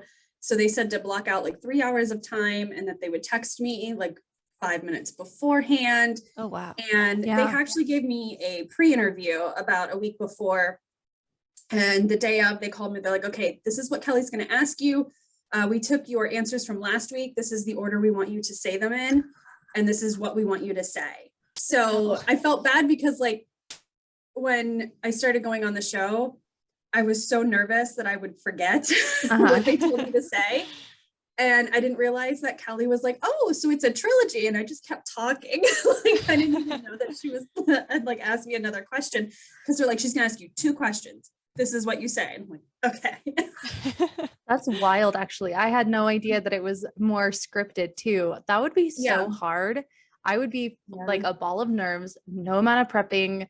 They would say, here's your first question. And I'd say, dogs. Dogs are great. I like them a lot. Thank you so much for asking. I really should have written it down, but they were really gracious because they ended up, so they texted me at like 6 and then they ended up waiting another hour. So I was able, they were like, do you want to go over it again real quick? I'm like, yes, please. So that was really nice. But yeah, it was a lot more scripted than I thought, but because it had to fit in less than 2 minutes, they're like, okay, don't ramble, just say this. You did a good job. I though. have a big tendency to just ramble. Me too. Yeah. I didn't know that it was scripted though. That's one thing. Like, I mean, Kelly, you kind of get the feeling like she has her list of questions, but like with you, Yeah. oh, I'm going to hit my mic all day. With you, I didn't pick that up at all. You were very genuine. You're a wonderful actress. Wonderful job. Good job. Good job. Thanks. All those years is doing princess birthday parties have paid off. Oh my gosh. Okay, that's another topic we're gonna have to talk about. Yeah. Wait, who was your princess? Who did you always have to be? Oh gosh. If I had to, I played all of them. But my favorites to be were Cinderella, Ariel, and Tinkerbell. I love that. I did Elsa and Anna a lot. Are they still super popular right now? I know they were a few years ago. Yes. Yes. My They daughter. were so popular, they bought me a car. Oh, So yeah. Dang. Yeah. Oh, I when it came out back in 2014, I was averaging probably like 7 to 10 parties a weekend. Most of them were Wow. wow. That's a Yeah. lot. Whoa. Yeah, they were huge. I mean, and all anybody ever wanted was just Anna or Elsa. They didn't care. They're like, just come. That's all we want. Oh my Kids were gosh. I just got goobumps because I could be a princess. I should do this. Like It's a Kasey, I lot of should do fun. this. It's I've a been lot of talking. fun. I've Yeah, been talking about getting a job, like Mhm. a real one. And I was like, what do I want to do? And now I'm like, I want to be a freaking princess. Be a You know, party damn princess. I could be Belle. Just kidding. Oh, I loved Belle. I never got to be her too much, but she's definitely my favorite. Oh, She yeah. is so fun to play, and her voice is fun to do too. Like I don't know what it is about her voice, but it's so fun. My gosh, you make this She's sound really so fun. underrated too. She's the Mhm. book lover. She's more Yeah. quiet. I'm like, there needs to be more appreciation for Belle. We should just She have an really entire does. episode about Belle. Yes. Please invite me back. I can go on forever about Belle. Done. Sold. So question. This princess party, are you an employee or is this your business? Or both? So I owned my own business for about 7 years. I closed it down officially in about 2018. Mm. I got really burnt out. It was a lot of the behind the scenes work, like a lot of the admin and stuff. And I was working like 2 to 3 jobs at a time, and I couldn't turn it off. Like I was emailing people at like 11 o'clock at night, and where my husband's like, can you please just go to sleep? So I ended up closing it down because I just got burned out. Like the actual parties were a blast with the kids and hanging out with them. But I just started to turn into a workaholic, and I was like, I need to slow down. Yeah, I get that. You have kids of your own too, right? Yeah, I have a 13-year-old stepdaughter. Oh, nice. Okay. Did you ever get to do princess party stuff with her or? Sort of. She knew that we were dressing up, so we used to tell her that the real ones lived in Disney World. But we did have Spider-Man come to her birthday once. It was so cute. So this was quite a few years ago. She had invited some people over, but like weather got in the way and like nobody came. So I called a friend who was Spider-Man, and I was like, hey, what to doing? And he ended up coming over and just playing with her, and because Spider-Man was her favorite. She was never really into princesses. She was more into the superheroes. So That's my daughter, man. I cannot get her. And I went to lengths. She loves like these action heroes, like, there's PJ Masks and whatever. Anyway, I got her a Spider-Man dress. Thinking, I love it. Like, yeah, it's Spider-Man, but then I win because it's like a tutu. She's like, halt, woman. No. So she's like Peter Pan, Catboy. Gosh, who else is she? Bingo and Bluey, obviously, if you know who they are, they're the best. Yeah. Anyway, but I mean, she wants like action. She's like, I need to like go. And I'm like, be in a tutu for me. Never. Yes. Love it. I don't know why I feel so deeply about her dressing like a princess and she just won't. And it's fine because she also is like cute as hell in all the other costumes. But I think I just had this imagination, read a dictionary that I could like have a cute little girly, whatever. Anyway, it's fine. I'm going to get off my soapbox. So your book, what got you into actually writing? Is this the first book you've ever written? Tell us about your bookish self. So yeah, it's the first book I started writing. I started it all the way back in high school, actually, when I was about 14, 15. And I graduated high school in 2007. So it was a bit ago. We're about the same age. And I want to say it was like 11th grade. My high school teacher was so fun. So she and the other 11th grade English teacher got together, and like the whole year was themed because it was like early British lit. And so they had so many fun projects. Like we ended up having like a little medieval fair in the library at like the end of the year. It was so fun. But we had to do a huge project on Le Morte d'Arthur. And she just made it so fun because Le Morte d'Arthur is hard to read. So we had these really cool projects, like we could make a magazine, like pretend like, you know, you're creating a magazine, what a magazine would look like, with like a gossip magazine with King Arthur, like what's going on? Oh no, that's like Guinevere, you know. Or you could like film some scenes. You could write your own fairy tale. And I chose to write my own fairy tale. And I wrote a little flash fiction about fairies. And I'm like, oh, this is a lot of fun. And I thought it was really funny, like all the projects that we did with King Arthur and how they made the characters kind of come alive a little bit because they made them modern and funny. And so we could relate to them a little more, but we didn't realize that's what we were doing. So our teachers were geniuses. Yeah. And so I fell in love with kind of like the romance that like, especially some of the boys were filming about, like they would film like of like the knights and stuff doing like silly things out in the woods. They had like kids Halloween armor on. It was hilarious. So I kind of fell in love with that. And I'm like, well, I want to make a story like that with these characters. And it just kind of kept going from there. Fun. Do you have like when you were in high school, or has it changed? I'm curious, like the influence for your writing. Like, do you have favorite authors, like favorite books, like who inspires you? In high school, it was definitely J.K. Rowling. Since we're about the same age, we literally grew up with Harry Potter. Obviously, she's not much of an inspiration anymore, but I really like Neil Gaiman's writing style. It's just so like whimsical and magical. And I honestly really look up to all my other fellow indie authors because they are so cool and wonderful and so hardworking, and they're producing these stories like on their own and getting them published on their own and doing all of this. So really a lot of my inspiration just comes from a lot of my fellow indie and self-published authors. Cool. Do you have any favorites, or have you made friends with any? Or So Jason Dureau is one of my friends. He wrote Akathar's Greatest Trick. Caitlin Brooke, who wrote Among the Hunted. Oh gosh, I have so many and now I completely forgot all of them. That's okay. You don't have, it's not a test, I promise. Yeah, Natanya Barron, who sorry, I have to like look at her books.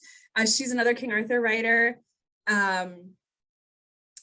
There's a lot. And of course I forget all of their names. You know what? It's okay. We'll just say I follow them on TikTok. Edit it in later. So, yeah. I follow them on TikTok. So just go to my TikTok following. They're all there. Okay. So on that note, so you have a Twitter, which I don't have. I cannot get into that world. Maybe we should do that. Maybe we should get a tweeter. I don't freaking know. Anyway, you're on Twitter. You're on Instagram. You're on TikTok. Are you on any other social media platforms? Yeah, I'm on Facebook and YouTube. My main focuses are Instagram and Facebook, mainly Facebook. It's the easiest to use and the easiest algorithm to figure out. I wasn't on Twitter a lot. I am now, because that's where it blew up the most. TikTok is its own devil. I love and hate TikTok at the same time. Like, relatable. I wish I could figure out that stupid algorithm, but yeah, I'm on a lot of social media, but my main focus is like my Facebook and Instagram. Cool. Oh, well, we recently, I have to keep clearing my throat. Oh, you're fine. So annoying.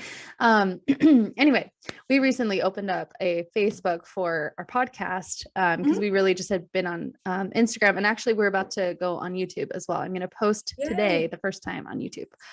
Yay! Yeah, that's why I'm like, maybe we should get a Twitter too, and we can say tweet. I don't know. I don't know how Twitter works. Anyway, I feel like, never mind. I won't say it, Kasey. You know what I was going to say. I feel so old. Like, Oh, okay. I can't, thought it's you were going totally- to say you feel famous again. She loves to say she feels famous. So I was like, do. are we going back to the famous thing? She wants to Okay. be famous or a princess? The things that I Both are say great. most often. Both are I want great. to be a princess. I'm famous. Yeah. I'm old. Frida's dictionary. Ew. These are my things. And then today, I don't think I've ever said yeah, like ever. And I've said it like 5 times in this interview. So love that for me. That's a new one also. My husband hates it, so I do it all the time because I'm a really good wife and I love him. So I will do what he hates. Anyway, what was I saying? That's funny. Anyway, so we recently got a Facebook, and Uh-huh. I also am like, I don't know the algorithm. I'm not really sure how it works. Eventually we'll figure it out, but I was hoping that posting on Instagram immediately would go over to Facebook, and it does for the Mhm. pictures, and then the reels, I'm like, is it on here? I don't know. But then sometimes it's like, you've gotten X amount of interactions with your reel, and I'm like, well, where is it? Like, I can't even find it. So for me, I'm like, Yeah. to hear the algorithm is easiest. That's awesome. Maybe I need to take more effort with Facebook so that our listeners can actually see us on Facebook. I don't I've know. actually learned a lot with this book, The Secrets to Oh. Selling Books on Social Media by Bethany Adazada and Mandy Lynn. This book is fantastic. So I Nice. highly, highly recommend it. There's a whole series. I've got 3 of them. I think there's 5 Oh, wow. that they Yeah. have, but this one is a huge help. Especially because it breaks down like formulas and what you need to say along on your posts and stuff like that. So Wow. this has helped a lot. So I Wow. definitely That's a great recommend. tip for Yeah, they people are trying to write. Mhm. yeah, they're amazing. They are who I got all of my resources from. They have like in-depth video series on self-publishing and the different platforms. And I've gotten so many messages and emails going, how'd you do it? How'd you self-publish? And I literally just send them to Mandy and Bethany because that's really who I watched. They've taken so much time and effort to have all of this amazing information out there that I'm like, please just go watch their stuff. Yay. I love that there are resources like that out there. Now, Yeah, because there wasn't a few years ago. Like when I started writing my book back in 2018, and there wasn't much out there even then. I feel like it really started to blow up about 2018, 2019. Good. Which is okay. So when did your book come out? Last Crown and August, so Legends. August 2022. Oh, great. Oh, and then it's in front of my face. I was like, Crowns and Legends, August 22nd, 22. So my birthday is August 2nd. Mine's August 16th. Great. Wild thing. So Sarah Goodman Confino came on a couple of weeks ago. She's another author, which by the way, if you haven't read her books are so freaking good. They're so cute and they're fun. Anyway, her birthday is August 25th, I think. Look at me memorizing birthdays. Anyway, so I'm like, sorry, Kasey. It's fine. I'll be in December by myself. Cool. We're just gonna need to modify that birthday. Be part of our fan group. Fan group. Your birthday's in August. It's Yeah. fine. She was like, it's my birthday year. That's what I said last time too, basically. At least I'm consistent. So one thing I wanted to make sure that we put out there is your upcoming book signing, because this is kind of what started it all. And this is how I found you. So, you made a tweet. Is that what we call it? Yeah, tweeted. Yeah. That you were disappointed because only 2 people showed up to your book signing, and you're like, this is so lame. God, that would be so hard. That would make me so sad. So you tweeted that. It went viral. I think you said within like an hour or something, right? I don't know because I tweeted it and then I left for the day and didn't check it till like 6-7 o'clock that night, and it had already blown up. Wild. So I don't know how long exactly it took. How do you think it blew up? Oh, sorry, Kasey. I was just gonna say I just really admire how vulnerable you were, because I feel like it's already so vulnerable to like have a book signing and then to also like tweet about what happened. Like I just feel like it's really admirable because like you're just being really honest about your experience, where I feel like people just let like shame or embarrassment like stop them from doing things. And it's like, but I actually think what happened to you is like what would happen to most people starting out in anything that they do. Like, you don't get to like start and like all of a sudden you have all these thousands of people show up. So I just think it's really awesome that you were brave enough to share your experience. And especially like in that moment, like what even prompted you to want to tweet about it? A little bit of rebellion.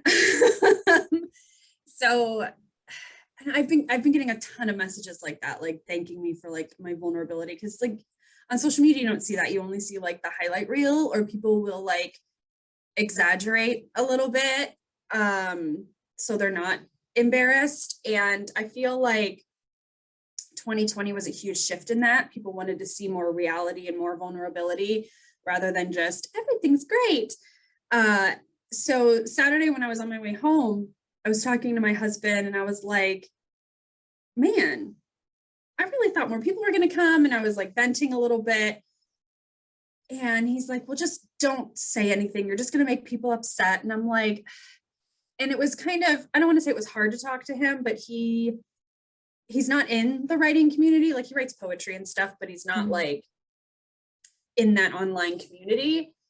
And the next morning I was just still kind of feeling it. And I'm like, I feel like I just really need to talk. And I had a very small following on Twitter, and I had made some connections with other writers on Twitter, and I wanted to post it on Twitter because not a lot of my friends have Twitter, like at all. So I wanted to talk about it somewhere where I wouldn't make them feel bad and they wouldn't see it, which is so ironic now. That's what. And so, yeah. And so I was just like, I tweeted it and I was like, you know, maybe I'll end up talking to a couple of my friends other writers on Twitter about it, not thinking anything of it. And then it blew up. So how did it blow up? I wonder. Do you know what triggered that blow up? I don't know. I think just, oh gosh, the writing community is so supportive of each other. And I'm, because it's hard to tell who like commented first and like what started it. But I feel like probably like, I don't want to say like unknown, but like no one famous at first, just some writers coming on. And I think people started to see that and say, oh no, it's okay. Don't worry about it. You know, people like to give advice and, you know, say, keep your chin up and stuff. And I think it just started going. And the first blue check mark that I saw was Robin Hobb. So I think once those bigger authors started chiming in, but I think what really, really threw it out there was Henry Winkler, because he retweeted it and commented, and then there was Flavor Flav, which is like my favorite because it's so random. Like, that's so funny. That's so cool. It's so interesting that big authors are even like paying attention. So I feel like, I mean, especially for the ones who've already made it, especially Stephen King, like he could tune out. Like it's like he doesn't have to pay attention. He's like paved the road and like he's forged his own way. So it's really cool to see that like he is paying attention and like supporting younger authors. And he seems like, I mean, even if it's just Twitter, but it's like he's looking at the writing community, and that's kind of cool to know. Yeah, it's wonderful to see these big famous celebrity authors still remembering their humble roots and still being encouraging to the small time authors. That is just amazing. You know what I think is magical about what you posted, the vulnerability there, and it must be a fact that so many people go through that and held it in probably. And so to see that like somebody's being vulnerable and they're like, we're here for you, we get it, like we've been there, and they can really empathize with you, and then to bring it all the way to the top. And that's why these top authors are also like, because I saw a few tweets where they're like, I had no one show up, or you know, so I don't even remember who said that. It's so funny. I tend to be bad at names with authors unless they're like really big, like Stephen King or Nicholas Sparks, like, you know. And so I feel bad because I know there were like some more popular authors, and I'm sure I know their books, but I don't remember their names. Yeah, there was Margaret Atwood, Min Jin Lee, Bridget Kemmerer, Joanne Harris.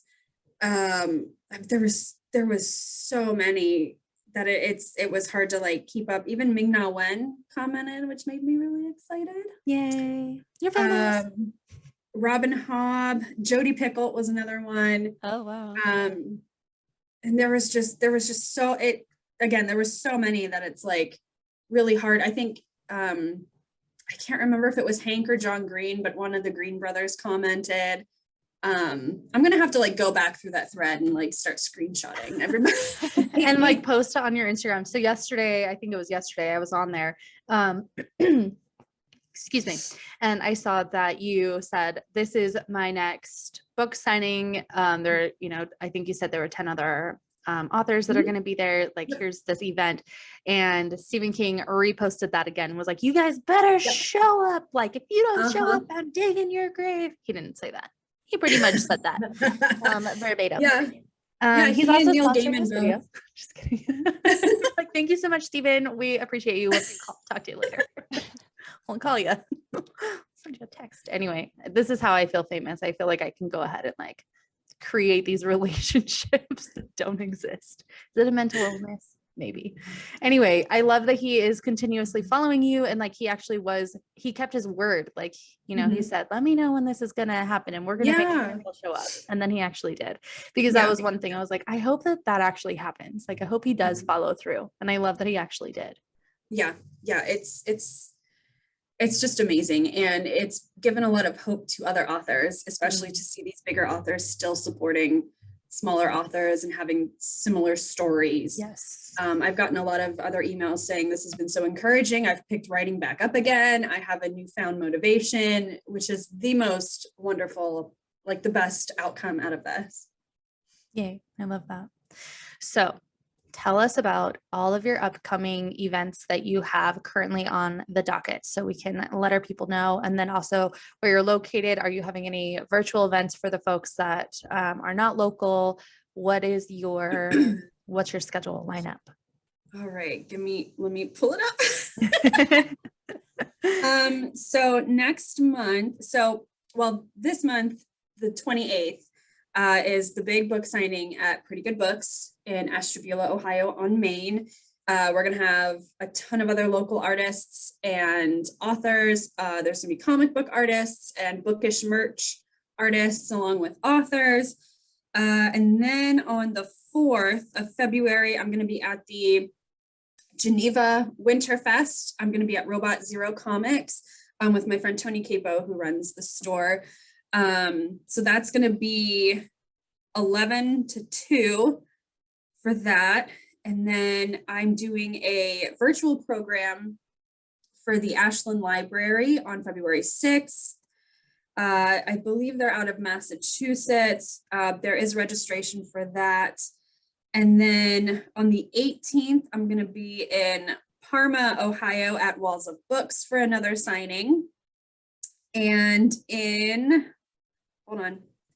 April, I actually got invited to go to a Comic-Con to go to the Grand Rapids. Yeah, to go to the Grand Rapids Comic-Con. So I'm going to be one of the authors on Saturday, April 15th. They're doing like a debut author panel stuff. So I'm going to be there. Yay. And so far, I believe that's, March 5th, I've got a signing at Fireside Books in Chagrin Falls. Nice. Love it. Are you feeling nervous now that all these authors have really hyped you up? Are you excited? Like, what's the feeling now that you're going to restart this new round of signings? I'm very nervous, a little stressed. I also feel like I'm a little almost detached from it. Like, it almost feels like it's not me, like it's a character I'm portraying, almost like, because like anytime we did like Elsa events, it was like being a rock star because you're like, Elsa, but like that's not you, that's they're excited to see Elsa. So it almost feels like they're excited to see the author, not me. Does that make sense? It makes sense. Like you are the author. You just remind yourself. It's almost like I can see I'm preparing again for like, it almost feels like I'm preparing for like those big princess events where I know there's going to be like huge amounts of people. Like I used to do Boo at the Zoo at Cleveland. and there was like thousands of people a day and just hours of lines for meet and greets. And it almost feels like I'm prepping for that again, especially because like I'm wearing this really pretty dress that's almost kind of like very costumey. Cute. Oh yeah, So- question. So for the Comic-Con one, are you gonna like dress up as one of your characters or? Probably not. Because I'll be doing like a panel and stuff, it might be a little distracting. I might do what's called, you guys know what Disney bounding is? Mm-mm. So Disney bounding is where you take regular clothes out of your closet that resembles costumes. Like say you have like purple leggings and like a green top, your Disney bounding is Ariel Okay. or something, or purple top, green leggings, whatever. Mhm. Or like you have a yellow dress with a blue sweater and red belt, Snow White. So I Okay. might do something like that, like maybe something modern clothing, but kind of resembles a character or something, like maybe some reds and golds to go with the color scheme. I like that But idea. I think it'll just be a little more comfortable to not have to wrangle a costume and wigs. Yeah, for sure. Okay, so I haven't finished the book yet. That's So okay. I'm wondering, is there a sequel? It is part of a series, right? It'll be a trilogy, yeah. Oh my God. It's Cut wake that up, out. Frida. I'm working on it. Let's just cut that out. That never even happened. Just kidding. Anytime I'm like, let's cut it out, Kasey's like, hard pass, we're not cutting it. And so then what's left for the podcasters, listeners, is hearing me say, let's cut that out. And she's like, fuck no, you're stuck with it.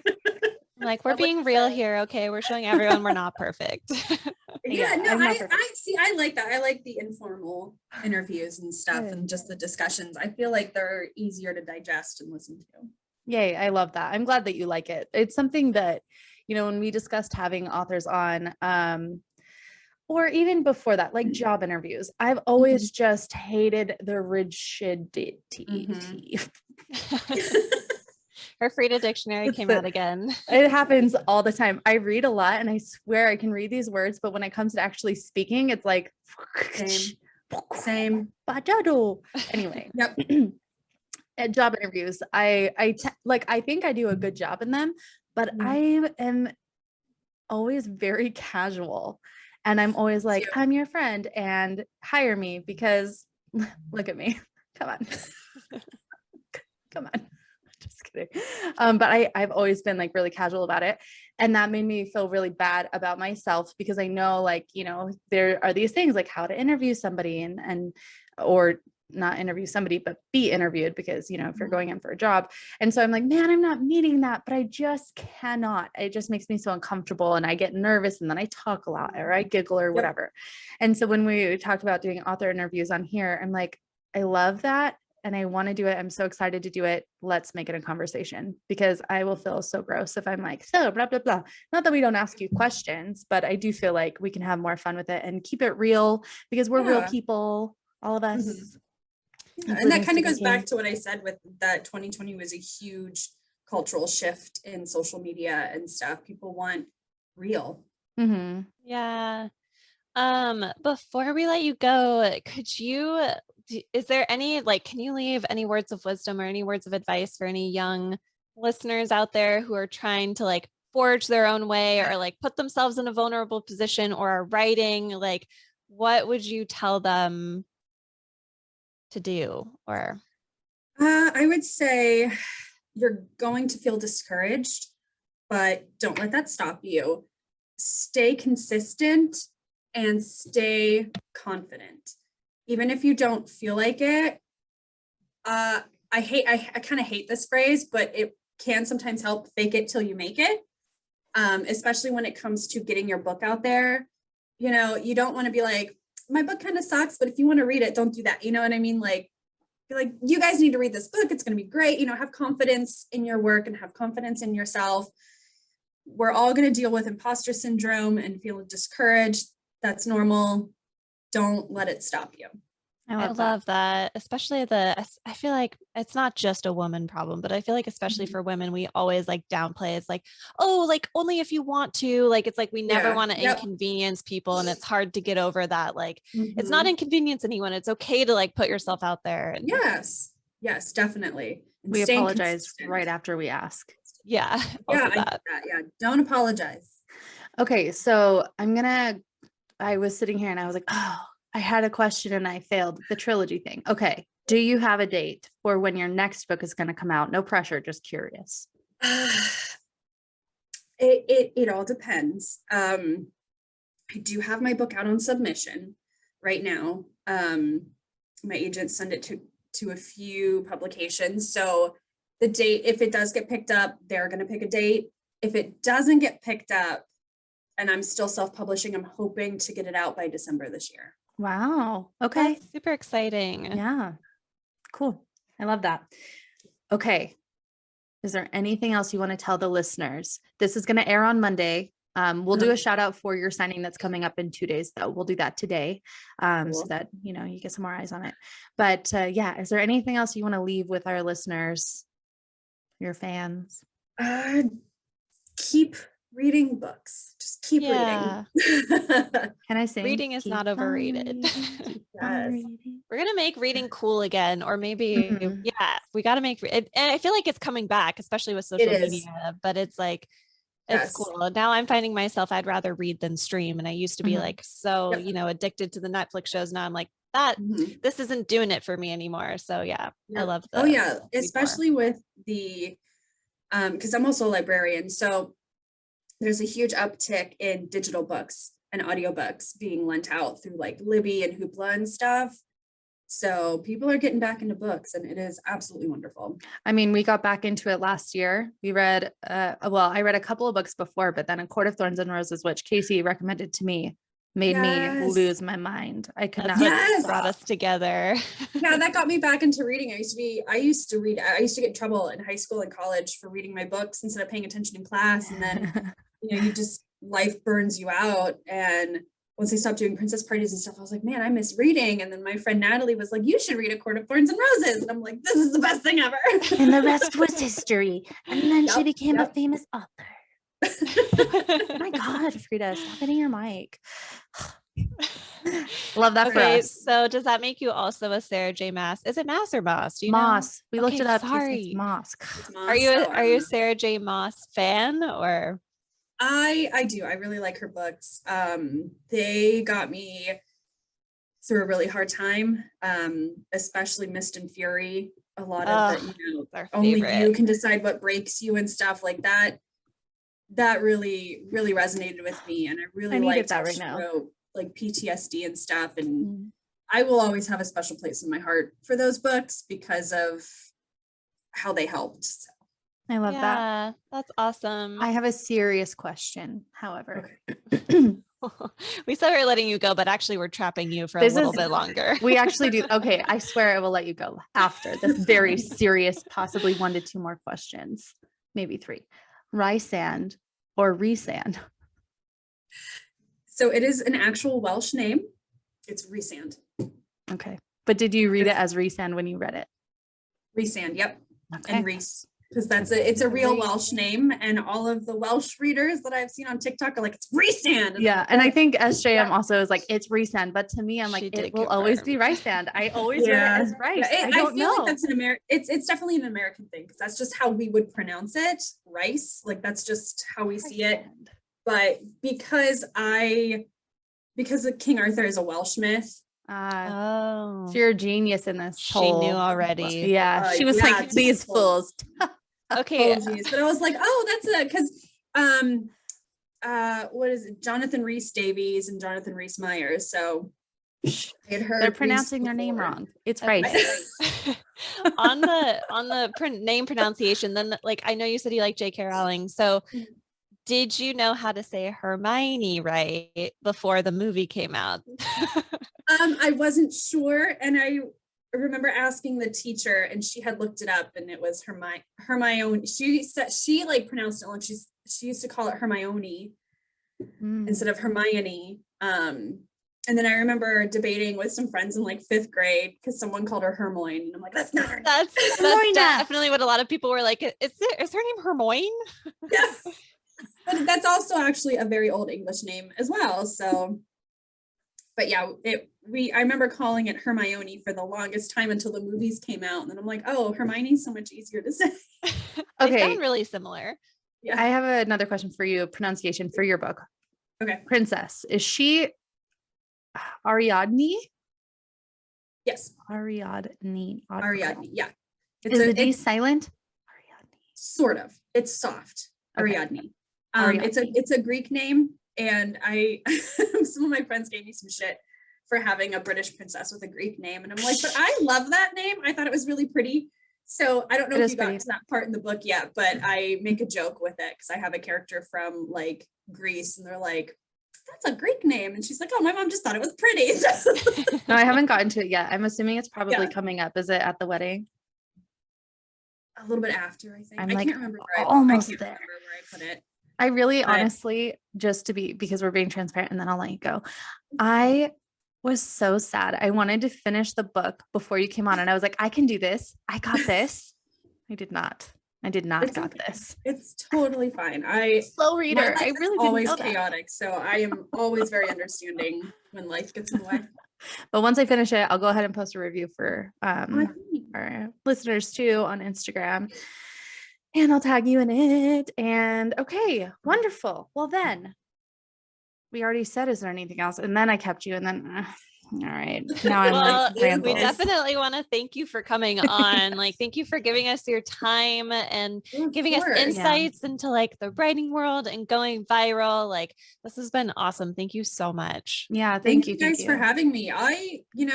Anytime I will be available for you guys. You guys are fun. Yay. Thank you so much. Yeah. Oh, yeah. Maybe when she's gonna, around when you're gonna release your next book, you can come again and Yeah, That would be definitely. fun. Definitely. so Yeah. that'd be So awesome. let's keep in touch. And then also, if you end up doing advanced reader copies, I'm just saying, like, we might be interested in that. We'll apply. Awesome. Well, thank you again for coming. I just keep hitting all the things and we'll talk to you soon. We'll mention you on Instagram in just a little bit and for your upcoming signing in 2 days. Yay. Hopefully it's like the best turnout of all time.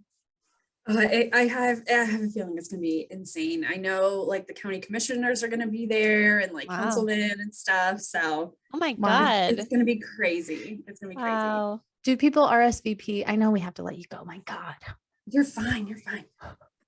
I don't know. I know the bookstore's gotten a lot of calls. Like people are driving up from Pittsburgh, Columbus. Someone's flying in from Colorado. So it's Wow.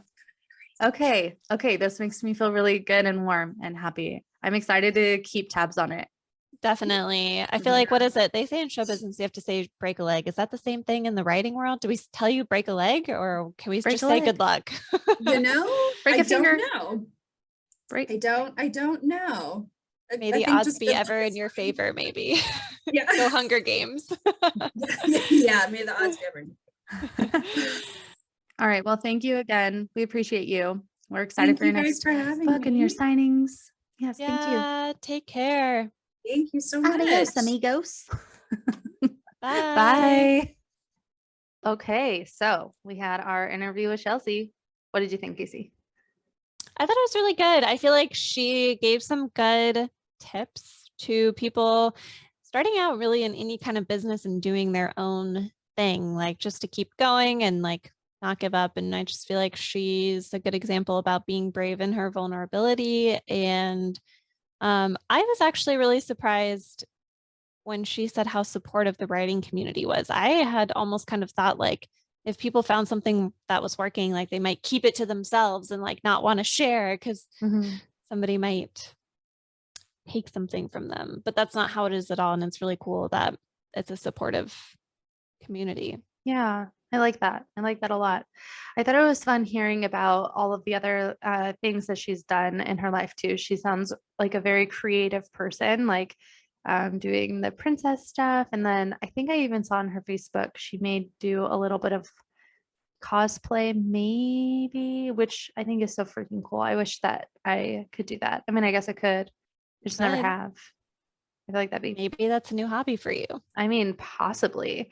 Yeah, I thought that was really fun. I look forward to keeping up with her and like seeing where her career goes. And yeah. Yeah, you Okay. guys, you'll have to let us know if you read her book and what you Mhm. think, and make sure if you did read it, like give her a reading on Goodreads or Amazon or both, or do all the things to support you, our, especially the smaller authors, like Mhm. anything you can do if you like their work to support them, like rating and liking stuff Mhm. is super helpful. Very much so. All right. Well, on this note, I want to remind you that next week we are going to be doing the full book recap on I'm Glad My Mom Died. So, if you haven't read that yet, give it a read. Or this one, you don't need to read in order to listen. So we cover everything, basically, at least like the heaviest moments for us. It is a bit of an intense one. This book was really good. So anyway, you could read it and then listen, or you could just listen and not read it, or read it after, whatever you want to do. Just letting you Yeah. know. If you didn't want to read it or listen to it, but you want like the cliff notes, we got Mhm. you guys. We Yeah. got you. Yeah, we got you. We got you. All right. So I think we're done. we'll catch you on the flip side, book sleuths. Catch you We'll later. see you next week. Mhm. And thanks for listening. Speaking of Oh, rating and reviewing, you guys should yes. also give us a rate and review, because it helps us on whatever platform you're listening on. Like if you can give us 5 stars, or if you're on YouTube and give us a thumbs up and hit the subscribe button, And that little that dingy bell. really, truly helps us. It really So, does. Just so you guys know, when you rate and review on a podcast, it actually makes the platform know that like people like us, and they will put us up on the feed more for other people to easily find us. So it really, really does help us a lot. So if you do that for us, we would love that so much. yes, what she said. What I said. Okay, catch us on Instagram or YouTube at the BSXOXO, and we're out. Bye. Bye. My own world of